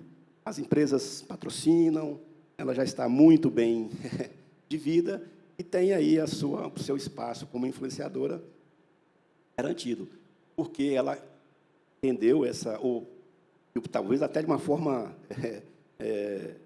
por tentativa e erro, mas ela entendeu como que funciona esse novo algoritmo. A partir da compra do Google, quando o Google compra o YouTube, também é uma coisa muito significativa, porque aí ele transforma como uma plataforma de busca e integra todas as ações que nós temos, os dados que nós compartilhamos através do Gmail, das nossas próprias pesquisas no Google, e passam a fazer parte aí da mesma empresa. O YouTube é a segunda maior plataforma de busca no mundo. A primeira é o Google. Então, todos os dados que estão lá estão sendo utilizados por uma plataforma e outra. Por isso que, às vezes, você recebe vídeos e você fala, mas isso eu não busquei isso no YouTube, não é isso que eu busco no YouTube, mas, de repente, a forma como você navegou no Google, ou no seu Gmail, ou qualquer outro produto do Google, ele entende que aquele vídeo talvez seja relevante para você. E, sendo uma plataforma de busca, a gente tem que entender que não é o YouTube que divulga os seus vídeos. Tá? Esse é um problema muito grande também, que alimenta o senso comum de que o algoritmo é alguém que cria uma bolha. O algoritmo está criando uma bolha. Você é responsável pela bolha que cativas. Não é o YouTube, o algoritmo, que cria uma bolha. Porque ele não faz a distribuição do vídeo como a gente pensa em relação à audiência. Na TV aberta, tínhamos uma audiência classificada por gêneros demográficos, por números estimados, na caixinha do Ibope. Eu acho até muito engraçado que eu tenho um grupo de família, eles estavam planejando um apagão na entrevista de um certo candidato para mostrar para a emissora de que eles não queriam ver aquilo. Aí eu coloquei no grupo da família assim, mas vocês combinaram com quem tem a caixinha do Ibope? Senão não vai funcionar. Entendeu? É uma estimativa. Aqui não, aqui é diferente. Ele sabe quem são as pessoas, mas não é ele que vai falar assim, olha, esse conteúdo aqui eu vou divulgar, esse aqui eu não vou. Cachorrinho vai, notícia não vai. Notícia de esquerda vai, notícia de direita não vai. Não existe essa teoria da conspiração. É possível? Aconteceu alguns casos aí. Tem até documentários no próprio Netflix sobre isso. Mas, quando isso é feito nessa escala, é identificável. E também seria um trabalho muito grande, um algoritmo, ficar tentando criar essa bolha. Então, o que acontece? Na verdade, nós temos milhares de pessoas que entram no YouTube buscando um certo conteúdo. Esse conteúdo, o algoritmo, vai fazer exatamente isso. Ele vai pegar os conteúdos que essas pessoas querem e vai entregar para eles. Aí vem a primeira grande transformação que o jornalismo tem que aprender. O nosso conteúdo no YouTube tem que ser buscável. Eu não posso colocar um título e fica muito legal na televisão aberta ou no impresso, mas não fica legal, não é buscável no YouTube. Tá? Isso muda tudo. Muda tudo. A forma como eu começo a olhar o YouTube agora é de uma perspectiva de que o usuário tem uma ação.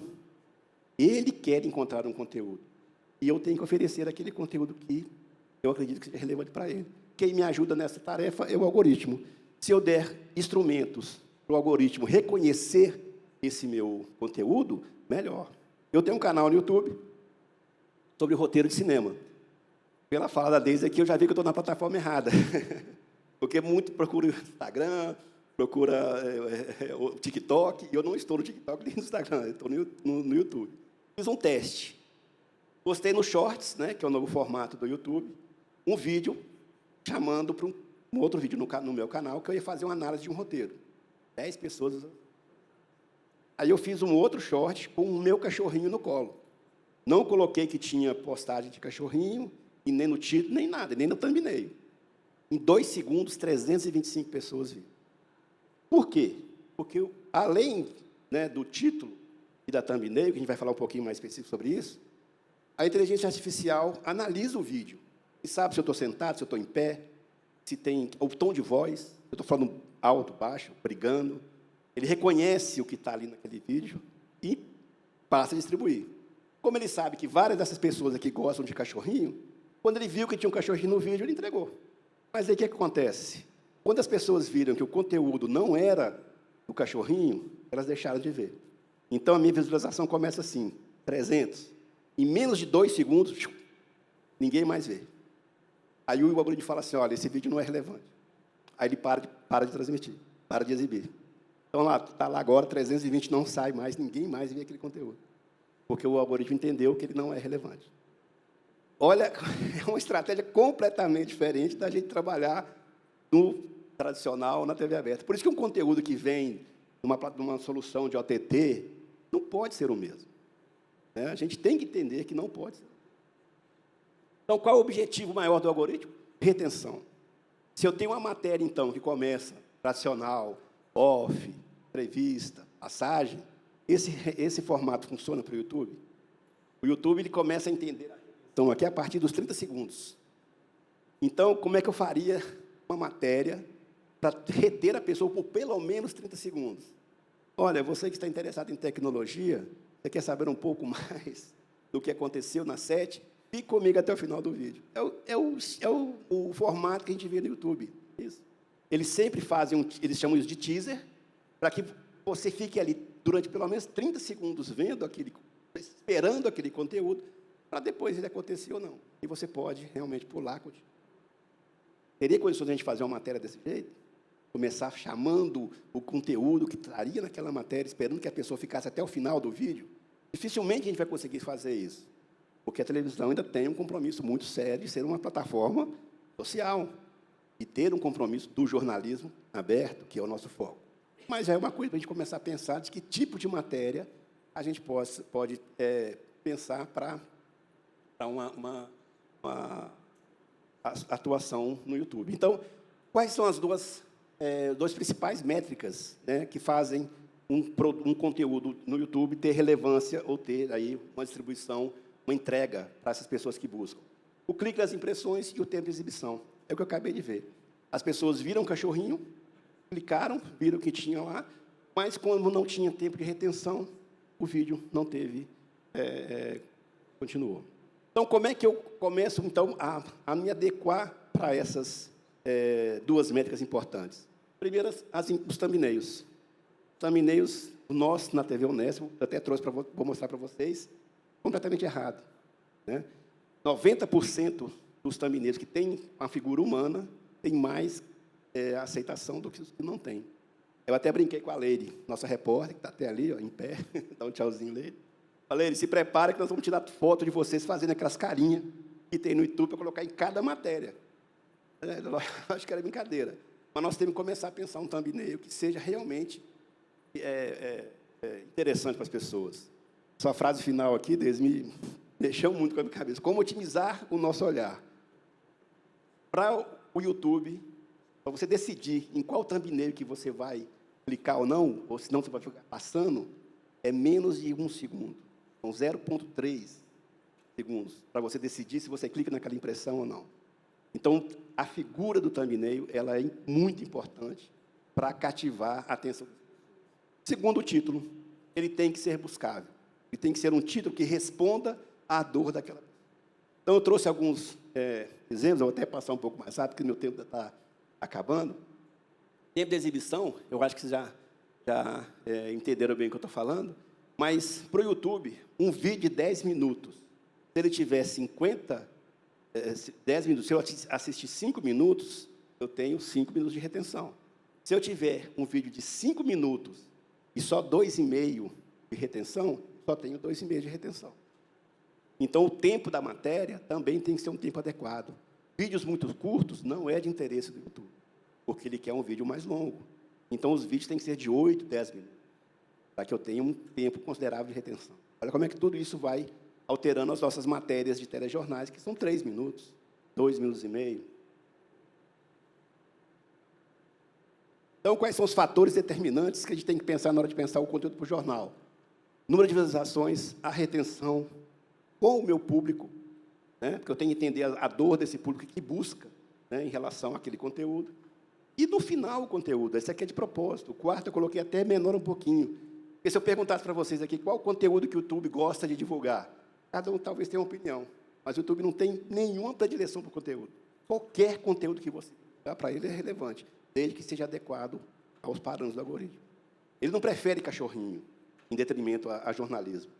E você pode fazer qualquer coisa que você quiser, desde que seja adequado a essa questão. Ele tem uma boa taxa de visualização, traga retenção e atenda às necessidades do seu público. Por isso que o conteúdo é o quarto. Cadê? Mudei ali, foi errado. Então, quais seriam as etapas para a gente pensar uma matéria que a gente está construindo lá na TV? Primeiro, identificar o público e também o interesse desse público. E não é mais na pauta tradicional. Não é no telefone, não é na rádio escuta, não é no WhatsApp. É você entrar no Google Trends e falar assim, qual que é o assunto da semana? O que as pessoas estão perguntando hoje? O que elas querem, estão buscando no YouTube, pode ser completamente diferente do que está acontecendo na nossa sociedade. Imagine, ainda mais na nossa localidade. É claro que para um jornalismo diário, tem que fazer só isso agora? Vai só fazer matéria para o YouTube? Ou tem que entrar para ver qual vai ser a pauta no Google Trends? Não. Mas quem sabe uma matéria por semana você consiga produzir voltada para esse público. Depois, como é que eu vou fazer a retenção? Foco na busca, como é que as pessoas vão identificar ou encontrar aquele vídeo. Pensar um jornalismo de serviço para o YouTube, respondendo sempre alguma questão que as pessoas querem buscar, né? E depois a validação. Como é que a gente faz a validação? Através do Google Analytics. Não vou passar um pouco disso, que vocês também conhecem isso. Então, como seriam as etapas? Primeiro, uma pauta baseada no Google Trends. Depois, o título adequado à dor do usuário. O tempo vai ser o jornal na íntegra, ou a gente vai separar as matérias para subir no YouTube. Essas matérias têm que ter quantos minutos? É uma dúvida que a gente está testando ainda na TV. E depois, os thumbnails. Como é que a gente vai fazer para colocar um thumbnail que a pessoa é vontade? Trouxe 2 exemplos para vocês verem aqui. E títulos que poderiam ser melhores adequados para o YouTube. Dificilmente alguém vai entrar e perguntar quais cidades da região registram mais de 70% de energia. Dificilmente. Uma questão estratégica, meu tempo já está acabando, a emissora tem que decidir se ela quer ou não estar no YouTube. Tá? Por quê? Porque isso leva tempo e gasta um esforço e energia muito grande e, às vezes, até mesmo dinheiro, né? Tenho que adaptar o meu jornal para o YouTube? Vale a pena montar uma equipe só para o YouTube? Isso é uma decisão que a emissora tem que tomar. Essa é a nossa página, hoje, no nosso canal, no YouTube. Olha os nossos thumbnails e os títulos dos nossos jornais. Ninguém busca o NES Notícia 20/1 de 2022. Então, nós já colocamos um bolsista, né, uma bolsista. Ela vai rever todos os títulos dos nossos telejornais e vai adequar um título ao conteúdo e das matérias que foram separadas, porque as matérias a gente já subia separada, mas também com títulos que não eram buscados. Então, a gente tem aqui, há 6 meses, um telejornal de extrema qualidade, com 274 visualizações. Nós temos um programa como Educando para a Diversidade, um programa que trouxe várias pessoas de renome para fazer entrevistas de 1 hora, 300 visualizações. E aí nós temos um caso de sucesso, né? que é um programa sobre irrigação de baixo custo, que tem 3,5 milhões de visualizações. Por quê? Como fazer irrigação de baixo custo. Só o título já nos trouxe completamente um conteúdo, uma distribuição completamente diferente de um conteúdo que a gente já faz. Basta adequar o título. A thumbnail ainda está errada, mas ela tem o quê? Tem gente. E é o que o YouTube gosta. Então, essas percepções a gente está levantando na televisão. Vamos apanhar muito ainda, porque estamos implementando isso, né? Nós fizemos um treinamento com toda a nossa equipe semana atrás, onde um programador que trabalha com a gente lá nos trouxe todas essas e outras informações para a gente adequar o nosso conteúdo para o YouTube. E vamos aí também apanhando também na tentativa e erro, adequar dentro de uma função que é nossa também, como TV universitária, entender essas plataformas, entender como ela funciona e divulgar esses estudos, essas experiências para toda a comunidade. Muito obrigado. Obrigado, professores. Como sempre, muito bom. Como professor, diria aqui o seguinte. Quando há 6 anos, na PUC Campinas, comecei a ensinar os alunos a fazer vídeos no TikTok, meus colegas disseram, Fernando, TikTok? Quando há 3 anos comecei a fazer vídeos para Kawaii, agora temos 2 menininhos, um primo, uma neta do Silvio Santos, que tem 450 milhões de visualizações fazendo micronovelas, microtelenovelas. Então, a verdade é que a gente, cada vez que vem, se assusta mais, porque cada vez a coisa muda. Mas tem uma questão, que eu vou começar com o Francisco e vou fazer o contrário. Aprendimos lá na universidade, do jornalismo, que o jornalismo era o interesse público e não o interesse do público. E aí não entra, Francisco, um tema até deontológico? Essa é a questão que eu falei. Depende do uso da plataforma. O YouTube não é uma plataforma de distribuição. Se eu quero estar ali, eu tenho que atender a demanda daquela plataforma. Por isso que eu não vou deixar de fazer jornalismo tradicional, jornalismo voltado para a cidade que a gente está inserido, para audiência generalista. Mas se eu quero ser relevante no YouTube, eu tenho que adequar o comportamento de quem usa aquela plataforma. E eu posso fazer um jornalismo para o público e do público, ao invés de ser de interesse naquela plataforma. Eu acho que é errado seria abandonar a estratégia do canal aberto e me focar apenas no canal específico. Então, como a gente fala sempre, aí vou para o Renato, você fala que os conteúdos são complementares, certo? E aí a pergunta que eu te faço é, na grade de programação, não tanto na TV aberta, um pouco mais, mas na TV para assinatura, cada vez temos mais youtubers, influencers a tornar-se apresentadores. Como você vê isso na grade e acha se realmente tem influência? Eu acho que uma coisa é o que está na rede e outra coisa é o que está fora. E ainda, porque há 5 anos, o mais importante era o Facebook, agora minha filha fala, pai, Facebook não funciona mais, é Instagram e... A gente fala até que o YouTube substitui aquela primeira MTV, né, da Abril, tanto na revelação de novos apresentadores, quanto na exibição dos videoclipes, né? E também muito se questiona, né, Fernanda, essa questão de como algumas pessoas são escaladas, né, tanto para novela, teledramaturgia, quanto para reality show, dependendo do sucesso que faz no digital, rede de seguidores, né? Acho que o último burburinho desse agora foi em torno da Jade Picon, que vai estar na próxima novela, como filha de uma ex-BBB, né, da Grazi. Então, quer dizer, isso gera bastante movimentação. E o próprio Big Brother mudou, né, se a gente for ver, aquele programa que era com Anônimos, com metade pipoca, metade camarote, né? Então, a gente sabe que essa questão do digital influencia muito, e queria até aproveitar o gancho do Francisco, porque, por exemplo, ali eu falei do Edição Extra, eu mostrei o YouTube, mas também vai para Instagram e para LinkedIn. E é muito interessante quando você vê os dados, porque às vezes você tem exatamente o mesmo vídeo, alguns performam melhor no YouTube, outros no Instagram.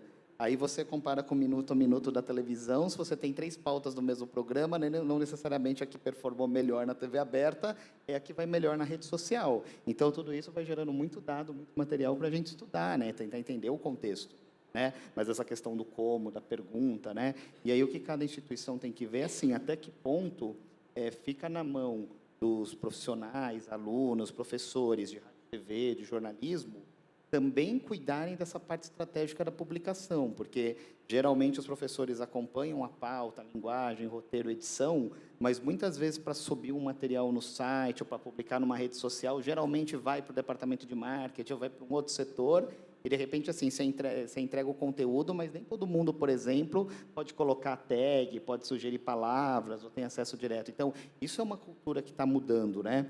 Por exemplo, lá no caso da Casper Libero, a gente consegue ter o site da Rádio Gazeta Online, a parte da faculdade, com uma funcionária e uma aluna alimentando independentemente. E não aquela questão, às vezes, de instituição de ensino, que a gente conhece algumas, que às vezes você manda o conteúdo, que o marketing dá ok, publica daqui 3 semanas, aí o seu conteúdo quente da rádio ou da TV já eram, né? Então, acho que tem que ter essa dimensão também de como valorizar essa produção de conteúdo no digital e nas redes sociais.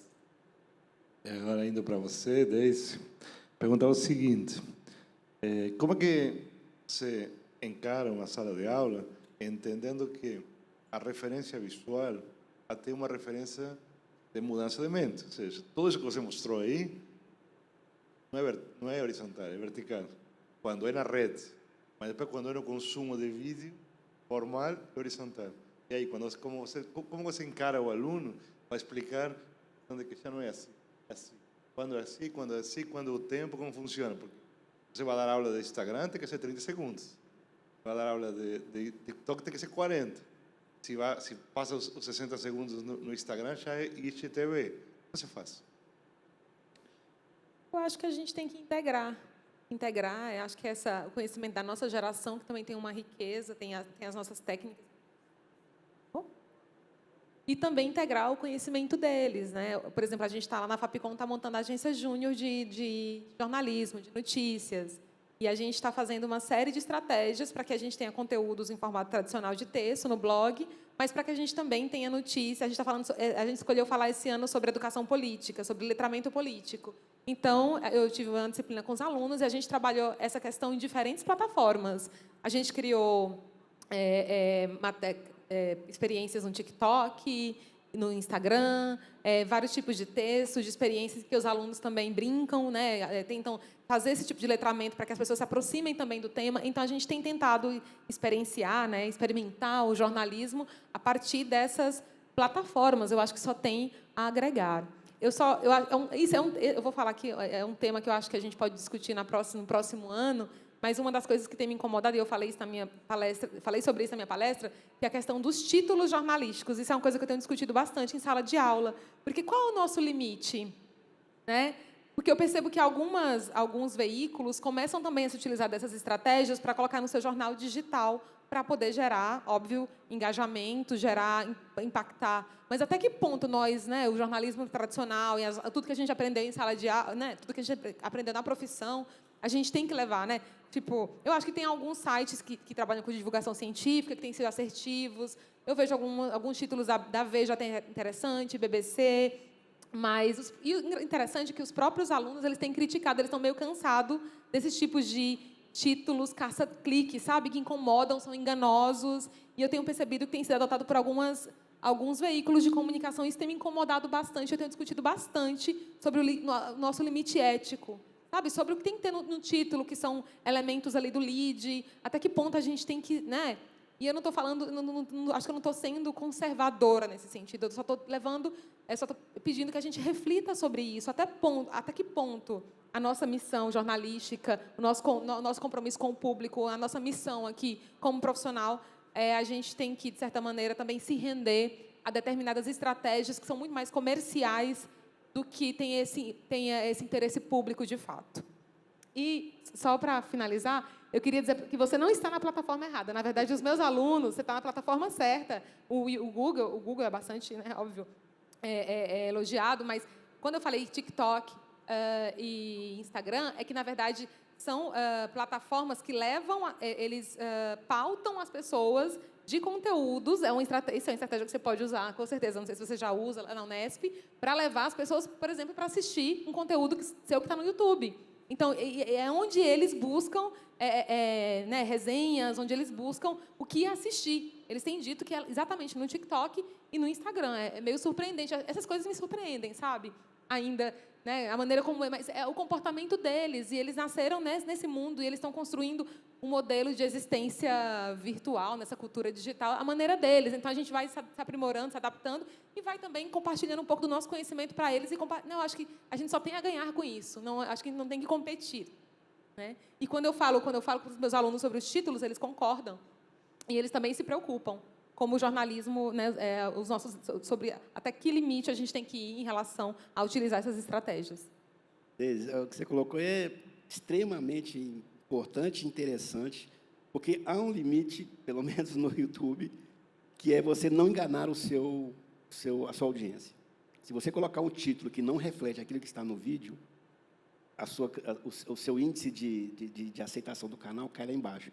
E é claro, pessoal, que assim, não deu para falar as outras coisas. Não é só assim que o YouTube, o algoritmo age. Ele leva em consideração os vídeos mais recentes, aquilo que você viu, né, o que está em alta, a credibilidade do canal, se ele tem uma aceitação muito grande. Então, isso tudo é uma série de dados que vão entrando. E o título é a janela, é a porta... Desculpa, não é nem a janela, é a porta de entrada. Se o seu título não for um título que reflita o que tem no seu conteúdo, o seu canal perde relevância. E aí você fica irrelevante no YouTube. Então, assim, é perfeita essa preocupação. E aí nós temos até dados para mostrar para o aluno, para a instituição, se fizermos dessa maneira, não teremos relevância. E aí acho que é importante também citar que o Google, ele muda o algoritmo, ele faz mudanças no algoritmo anualmente. Então, eles têm aprimorado bastante, e aí as pessoas vão atrás, correndo, para tentar entender as técnicas de como fazer seu conteúdo ser mais... E uma informação, o algoritmo, gente, é mundial. Tá? Não existe um algoritmo para a audiência brasileira. O algoritmo do YouTube é o mesmo para o mundo inteiro. Então, isso foi até uma questão que eu perguntei para um dos treinamentos que a gente estava fazendo com o pessoal do YouTube.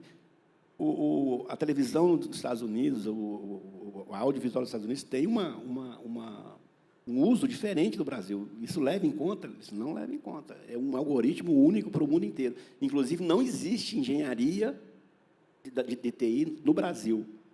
Não, todos são no exterior. Estamos professores. Se alguém tiver alguma pergunta, só levantar a mão. Vamos quebrar o protocolo. O Fernando está aqui. Temos o microfone, levamos este aqui. Somos professores, rompemos protocolos. Sempre assim. Boa tarde, pessoal. Excelente painel, como sempre, né, Fernando? Anotei alguns pontos aqui que me chamaram a atenção. Bom, a gente vê que o TikTok cada vez mais chamando a atenção. E a gente vê que o TikTok é plataforma de vídeos curtos. Então, como é que vai ser essa briga entre os vídeos curtos, que podem ter conteúdo, mas com conteúdo muito mais superficial, do que os vídeos longos, que trazem, normalmente, conteúdos mais, vamos dizer, didáticos ou mais aprofundados, né? Acho que é um ponto para a gente pensar. E ontem eu estava vendo uma palestra, anteontem, não sei, sobre o algoritmo semântico que a Globo, o MediaTek Lab, está fazendo, que é muito interessante. Você busca lá, quero alguma coisa sobre hospital. Antes vinha o Hospital Amsterdã, dentro do Globoplay. Agora não. Vem Sob Pressão, vem uma série de outros conteúdos que têm relação, mesmo que internamente, vamos dizer assim, com esse conteúdo do hospital, né? Achei bem interessante. E falando de Google, Google é Web 2, puro Web 2, né? Ou seja, a gente está na mão do Google, do YouTube e assim por diante. Qual vai ser o impacto da Web 3 nesse contexto, que passa a descentralizar tudo isso? Eu vou começar, porque a pergunta que você fez era a próxima. Para mim é uma questão que tem que pensar claramente, que acho que o fenômeno House of Cards mostra a situação da Web 2 e a rede. Vocês sabem, mas House of Cards, Netflix, sucesso total, quando o principal ator, Kevin Spacey, tem problemas fora da ficção, a rede, e como diz minha filha, te cancelam. Se o público te cancela, o algoritmo te cancela, você muda a produção. Não importa se você é um êxito. Para mim, respondendo a vocês, aí deixo os professores, a Web 2.2 não considerou a possibilidade de que, como dizia Schenck, que o sujeito na internet ele é migratório. Ele migra, ele vai. Então, o problema que nós temos na universidade é que todos os anos, cada 2 anos, muda a principal plataforma, muda a narrativa, muda a forma de fazer. E tem a ver porque o sujeito cresce, aumenta a sua idade, cresce e é migratório. Então, o mais difícil para responder a sua pergunta é como fazemos isso? Porque a web semântica pode ser hoje o ponto principal, mas daqui a 2 anos pode ser que não. E, sobretudo, para mim, porque essa geração C, que é a que vem, ela tem uma coisa que nós não tínhamos. Ela não é passiva, ela é ativa. E o Google é responsivo. Se você pergunta, ele responde. O YouTube, de alguma forma, Francisco, é responsivo. Agora, o que acontece? O TikTok e o Kawaii, eles funcionam de outra forma, que é vídeos curtos, tem a ver com sistema, com rotatividade. O Instagram disse agora, eu não acredito, que acabou o algoritmo e que ele vai reproduzir vídeo aleatoriamente. Agora, aí muda o modelo de negócio.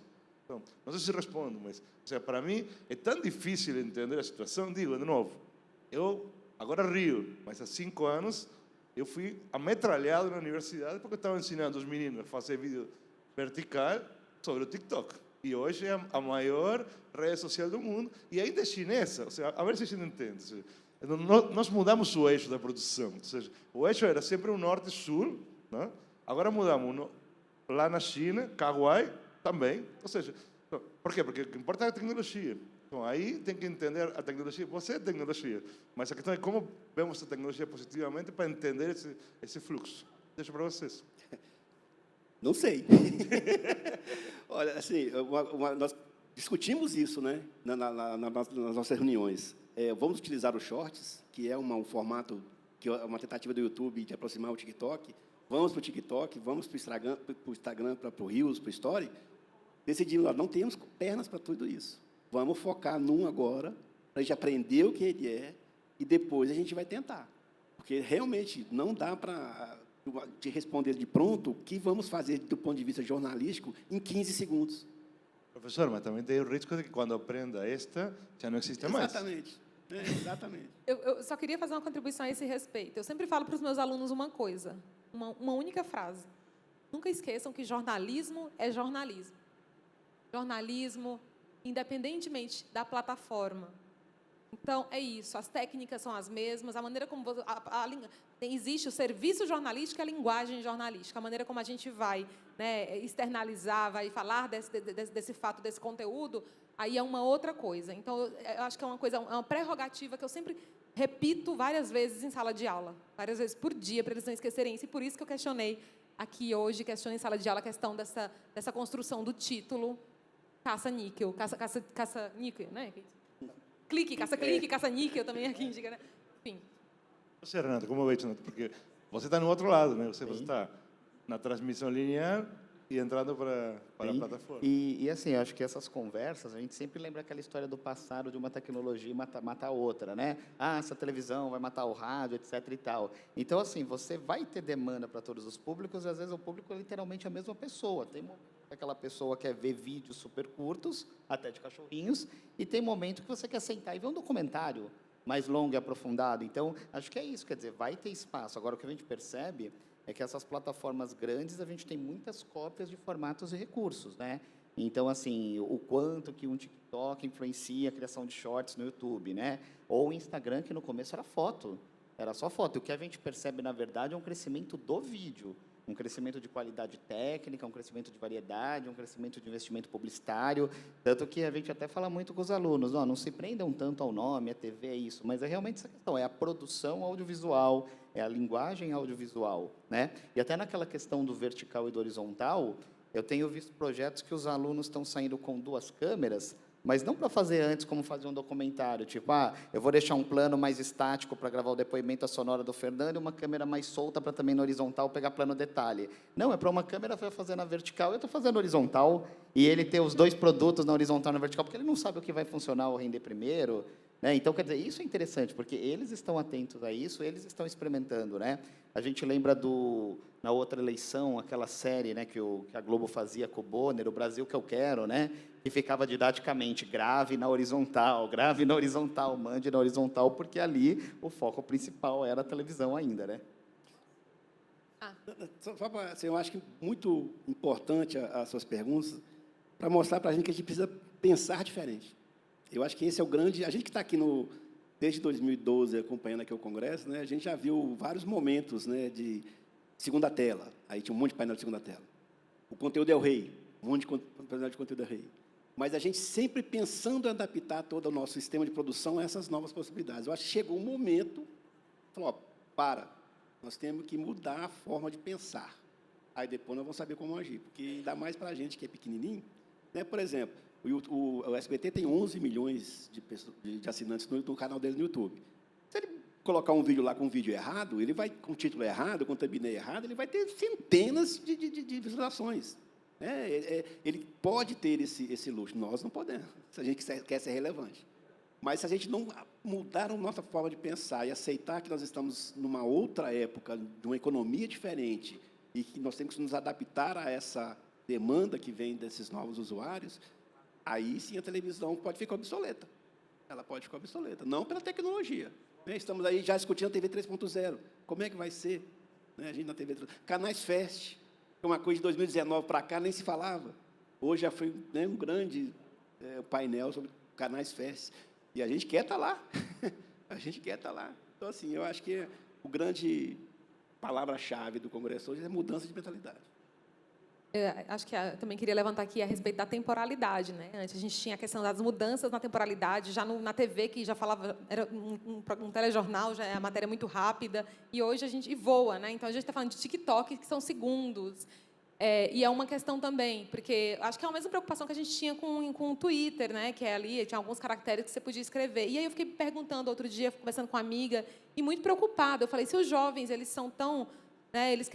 São tão efêmeros na sua, né? Eles veem as coisas de uma maneira tão rápida, mas e aí, gente? Isso me preocupa. E a profundidade? Quando eles forem os adultos, né? E as questões políticas, econômicas do país, eles vão ter, né?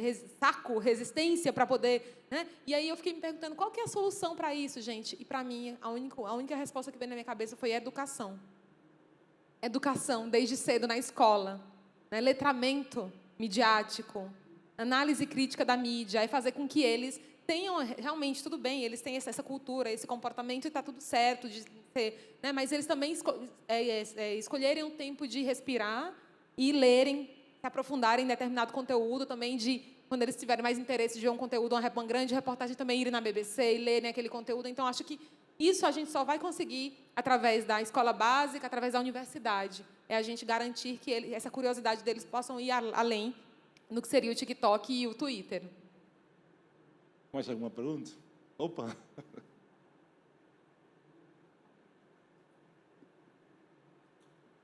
Eu gostaria de saber se tem um interesse ainda dentro da faculdade lá, das pessoas ainda de seguir carreira na TV. Eu acompanho o mercado há um tempo e, para a gente que está no norte, a gente é de Altamira, no Pará, a gente sente muita dificuldade dos profissionais lá quererem continuar nisso, e já foi mais fácil. E também se está disponível esse conhecimento, se a gente consegue levar para uma região tão longe assim, através da internet, se tem alguma coisa, algum programa que consiga levar isso. Vou ser rápido. Quando eu tenho 49 anos, assim um pouco mais ou menos parecido, faço um pouco mais. Eu entrei a estudar jornalismo porque eu queria trabalhar na televisão. Agora, primeira aula, eu pergunto, por que você estuda jornalismo? Ah, professor, eu quero escrever. Ah, é muito complexo. Porque, para mim, o conceito de televisão ela mudou para esse telespectador, para esse universo audiovisual. A televisão, nós entendíamos a televisão como a caixa e o trabalho. E isso mudou. Então, há que pensar, há que mudar a cabeça e pensar que nós temos que ter produtores audiovisuais que façam jornalismo. Por isso que eu falava no início que o menino tem que saber usar o celular e saber usar uma câmera. A minha experiência em sala de aula é que os alunos eles têm um fascínio por televisão, por mais que eles tenham as críticas aos conteúdos, é tanto que no OBTED, Observatório Brasileiro de Televisão Digital, do qual o professor Almir, o professor Fernando e o professor Francisco fazem parte, você está convidado também a participar conosco do observatório lá da USP. E a gente, no meu último pós-doutorado, meu primeiro pós-doutorado, eu fiz uma pesquisa, eu fiz um museu da memória e oralidade sobre a TV, em que as pessoas falam das suas dores. A TV das suas memórias, do passado, do presente e do futuro, que a televisão aberta, gratuita, deveria ser, né, idealmente. E é bonito, as pessoas trazem críticas, tem muitas dores relacionadas aos conteúdos da televisão, mas eles gostam muito, eles têm um carinho, têm memórias afetivas muito importantes da televisão. E os meus alunos, mesmo sendo jovens, eles têm as memórias afetivas deles, eles têm as críticas, mas muitos deles, pasmem, sonham em trabalhar com TV. Muitos deles. Muitos, uma parte, pelo menos 40%, quer trabalhar com jornalismo esportivo. Isso, para mim, é uma coisa que tem me surpreendido bastante. Isso, feminino e masculino, assim, menino, né? Então, assim, independentemente de gênero. E, no mais, eles, quando eles começam a estagiar, eles começam a trabalhar, que é uma outra coisa para a gente discutir num próximo, começam a trabalhar em agências e fazer a produção de conteúdo com mídias. E aí eu fico me perguntando, com uma preocupação também sobre o futuro do jornalismo. Porque hoje a maioria das vagas que surgem no mercado são para trabalhar com produção de conteúdo, para mídias sociais. E assessoria de comunicação, né? Assessoria de comunicação, mas especialmente com esse âmbito de produção de conteúdo. Às vezes eu fico me questionando para onde estamos caminhando enquanto jornalistas, né? E aí eles se apaixonam, essa parte do digital, eles são completamente apaixonados, mas me surpreende que eles se encantam quando eu levo eles para visitar alguma emissora de televisão, eles ficam completamente encantados. Quando eles vão no estúdio da universidade, eles ficam completamente encantados. Então, esse imaginário que a gente tem sobre a televisão também acabou impactando eles, esses jovens. Então, eu acho que, e aí trazendo a sua fala, que você fala sobre a questão do ao vivo, me vem a fala do Arlindo Machado em A Televisão Levada a Sério, que ele fala que a parte que a televisão tem mais de potente é o ao vivo. Então, eu acho que talvez o nosso lugar seja exatamente, né, começar a explorar esse ao vivo, que é a nossa potência. Estou me colocando, porque, enquanto pesquisadora de televisão, que a televisão realmente aberta, gratuita, né, broadcast, agora, né, é integrada, que ela possa realmente explorar essa questão do ao vivo. Né? Então, a gente está voltando para algo que a Arlindo Machado observa há muito tempo e que é, de fato, algo que os jovens gostam bastante, inclusive, das experiências também ao vivo aí na internet. Dificilmente a gente vê um aluno falando assim, eu quero ser locutor de rádio. Mas muitos querem fazer podcast. Então, assim, depende muito do momento e da transição da tecnologia.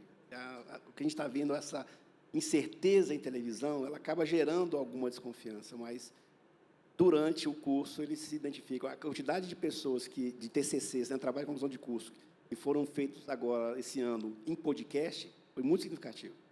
Então, isso mostra realmente o interesse. E a sua relação à sua segunda pergunta, desde 2017, a TV Unesp, junto com a SET, o Fernando, ela grava programas, entrevistas no Congresso, sobre todos os painéis. Né?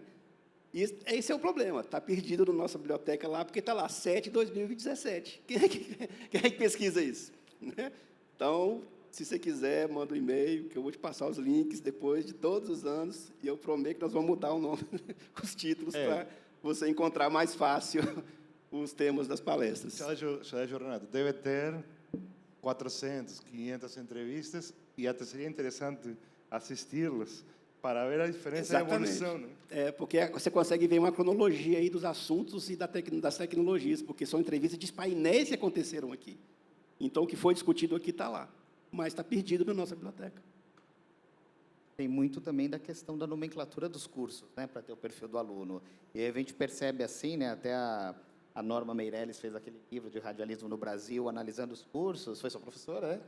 Da Federal do Paraíba, coordenou Rádio e TV lá, mas, assim, num curso de Rádio e TV internet, tem muito esse desejo por televisão emissora, o maior respeito pela televisão, ou não ficar naquela briga se é comunicação, se é arte. Em outros cursos, jornalismo, publicidade e propaganda, pode variar um pouco mais.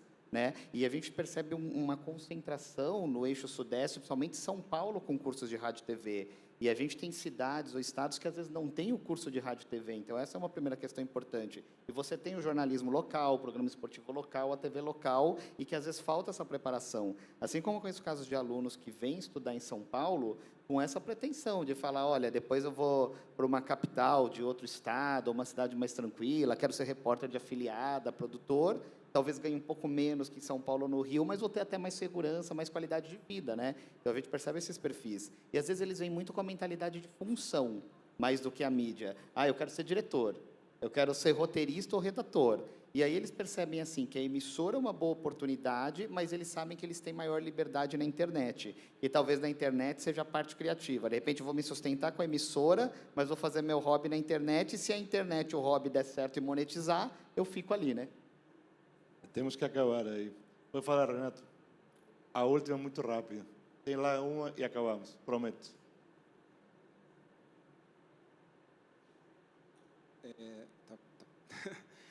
Queria parabenizar vocês antes pelo painel e desnacionalizar um pouco a discussão, voltar um pouco para os Estados Unidos, que eu acho que ainda é um ponto de referência muito grande para a gente. Nos últimos 2 meses, a gente está vendo de longe, né, um pouco desse cenário Frankenstein lá fora, do serviço de streaming, que é a junção da HBO Max, né, com o Discovery Plus. E rolou, não sei se faz 2 ou 3 semanas, né, rolou o painel do David Zaslav, o novo retentor do direito das 2 companhias, em relação a como ele vai estar lidando com o conteúdo.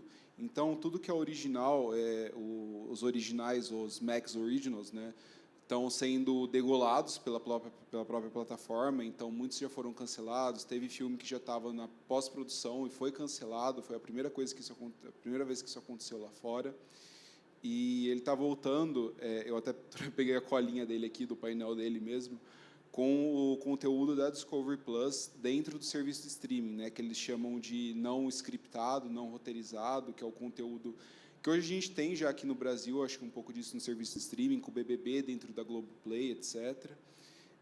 E a volta do conteúdo scriptado para dentro da televisão, né? A gente teve essa última semana aí o lançamento do spin-off de Game of Thrones, que voltou para a HBO, e foi um sucesso de visualização de novo.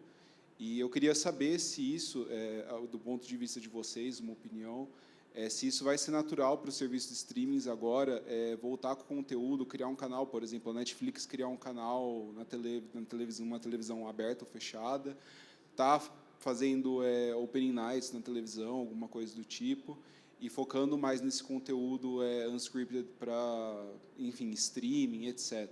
E uma segunda pergunta rápida também, se vocês consideram um Vimeo uma concorrente do YouTube ou uma plataforma que tende a crescer ainda nesse setor. Bom, essa é uma questão de modelo de negócio. E é uma área que é a minha área de pesquisa na Unesp. Se a gente for pensar, o streaming nasceu pela iniciativa do Netflix, né, popularizou o serviço a partir do momento que ele quis eliminar o correio na entrega dos vídeos para as casas. Quando as empresas viram, olha, se ele faz isso, eu também posso fazer, a Disney vai lá e tira o conteúdo Star Wars, compra a Fox. Então, assim, tudo vai se estabelecer. Aí começaram a ver que é caro demais manter uma estrutura dessa, eu tenho que ter, não adianta ter um catálogo muito grande se não tiver uma qualidade, o Netflix está começando a cair a onda, tudo vai se rearranjar. E a gente olhando o passado, sempre uma coisa que resguarda essas empresas são fusões e aquisições. As empresas se misturam, elas se fundem. Se você tem um livro do Manuel Castells, que é o Comunicação em Poder, ele traz um mapa de todas as empresas de mídia e como elas se relacionam. Todas estão relacionadas, em algum ponto. A Apple tem 7% da Microsoft, que tem 7% não sei de onde. É uma coisa que a gente não vê no Brasil, né? No Brasil, a gente ainda vai passar um problema ainda de uma adaptação maior. Existe regulação, legislação, então eu acredito que vai realmente ainda acontecer muita coisa que a gente não está nem imaginando, porque essas empresas, com certeza, vão se tornar globais, né? Ela tem que pensar, a estratégia dela é global, né? Não é tão local como a gente. No caso do Vimeo, é a diferença para o YouTube. O YouTube é uma plataforma de busca. Ele resolve a sua dor. Você busca um vídeo e você encontra o vídeo que você quer. E aí ele sugere outros para continuar mantendo lá. 70% dos vídeos assistidos são sugeridos. Mas o primeiro que levou aquele ali foi você que buscou. Então, eu acho que isso é a total diferença entre o YouTube e o Vimeo. Estamos no limite, mas posso te dizer uma coisa. A Netflix, ela já entra na grade não linear, mas já entra no set-top box há bastante tempo. O Brasil tem uma Claro, que tem o canal 547, uma coisa assim, que você entra. E o objetivo qual é? É manter e dar relevância ao set-top box. Continua sendo um serviço de tráfego, e como para algumas operadoras brasileiras, você consome no mesmo pacote internet e TV, é funcional. Agora, ao vivo, eu acho que não. Fernando, a gente esquece de uma coisa, um detalhe muito simples. As plataformas de streaming no Brasil ainda são elitistas. Exatamente. Ninguém paga R$ 55,90 à toa. Exatamente. Então, o número de assinantes aqui, de influência, do negócio, no modelo, ainda vai demorar um tempo até se popularizar realmente. Ainda não é. E falando de Game of Thrones, só para acabar, a HBO mostrou há 2 anos que se você tem um conteúdo relevante, não precisa estar on demand. Pode ser simulado ao vivo. Não sei se vocês lembram que nos Estados Unidos a HBO há muitos anos já não é linear. Então, isso gerou, Game of Thrones gerou a possibilidade de que já as plataformas nem sempre lançam toda a temporada ao mesmo tempo. Eu falo para meus alunos, por que tem uma série se está tudo junto? A série era para criar seriados. Então, está mudando. A questão é que, para mim, não há receita ainda. Estamos nesse bolo e, como disse o professor, estamos apanhando, ou seja, apanhamos. E a única forma que a gente tem é tentativa e erro. Não há outra alternativa. É o que eu acho. É muito difícil você asseverar uma coisa e resolvê-la. Digo, de novo, dor de professor. Tipo, 5 anos, eu estava louco porque estava no TikTok. Agora, um professor nem fala no TikTok comigo porque sabe. Então, mas você faz uma aposta. Pode haver dado errado e ninguém seguir. Faz parte do processo. Lamentavelmente, ou não, eu volto a Jenkins lá em 2008. Sujeito na internet é migratório. Hoje está aqui, amanhã está lá, ele está onde gosta. Ou vai embora. E a questão para aí é, de todas maneiras, a televisão continua sendo relevante. E ela continua sendo relevante onde ela está. E a questão para mim é que para fechar, o que eu acho particularmente, é o fato de que, se você é relevante, você existe, e você tem que se adaptar aos lugares e complementar. Uma não vai desaparecer, como a outra não desapareceu. Se fosse uma Negroponte dizia que, em ser digital, lá em 1998, que o digital ia acabar com o jornal e o impresso. O jornal continua, mudou, mas continua. Então, processos, mudanças tecnológicas e desenvolvimento. Ele só acertou uma, que era o vídeo que o Blockbuster ia acabar. E acabou mesmo. Exatamente. Só me fez lembrar a teoria da remediação, né, do Boulder Grusin, que eles falam exatamente dessa retroalimentação das mídias, dessa remediação que uma mídia ela alimenta a outra, se retroalimenta. Então é isso, acho que todo mundo se fortaleceu no fim das contas. E se fosse tão ruim, a Discovery não ia comprar a HBO e a Warner e não sei quem. Ou seja, faz parte da função e do negócio. É isso, gente. São professores, como sempre, estouramos o tempo. Agradecemos imenso que estejam aqui. Obrigado, viu?